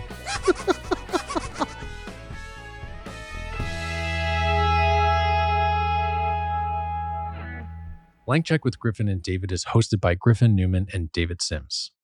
Our executive producer is me, Ben Hosley. Our creative producer is Marie Barty Salinas, and our associate producer is AJ McKeon. This show is mixed and edited by AJ McKeon and Alan Smithy. Research by JJ Birch. Our theme song is by Lane Montgomery and the Great American Novel, with additional music by Alex Mitchell. Artwork by Joe Bowen, Ollie Moss, and Pat Reynolds. Our production assistant is Minnick. Special thanks to David Cho, Jordan Fish, and Nate Patterson for their production help. Head over to blankcheckpod.com for links to all of the real nerdy shit.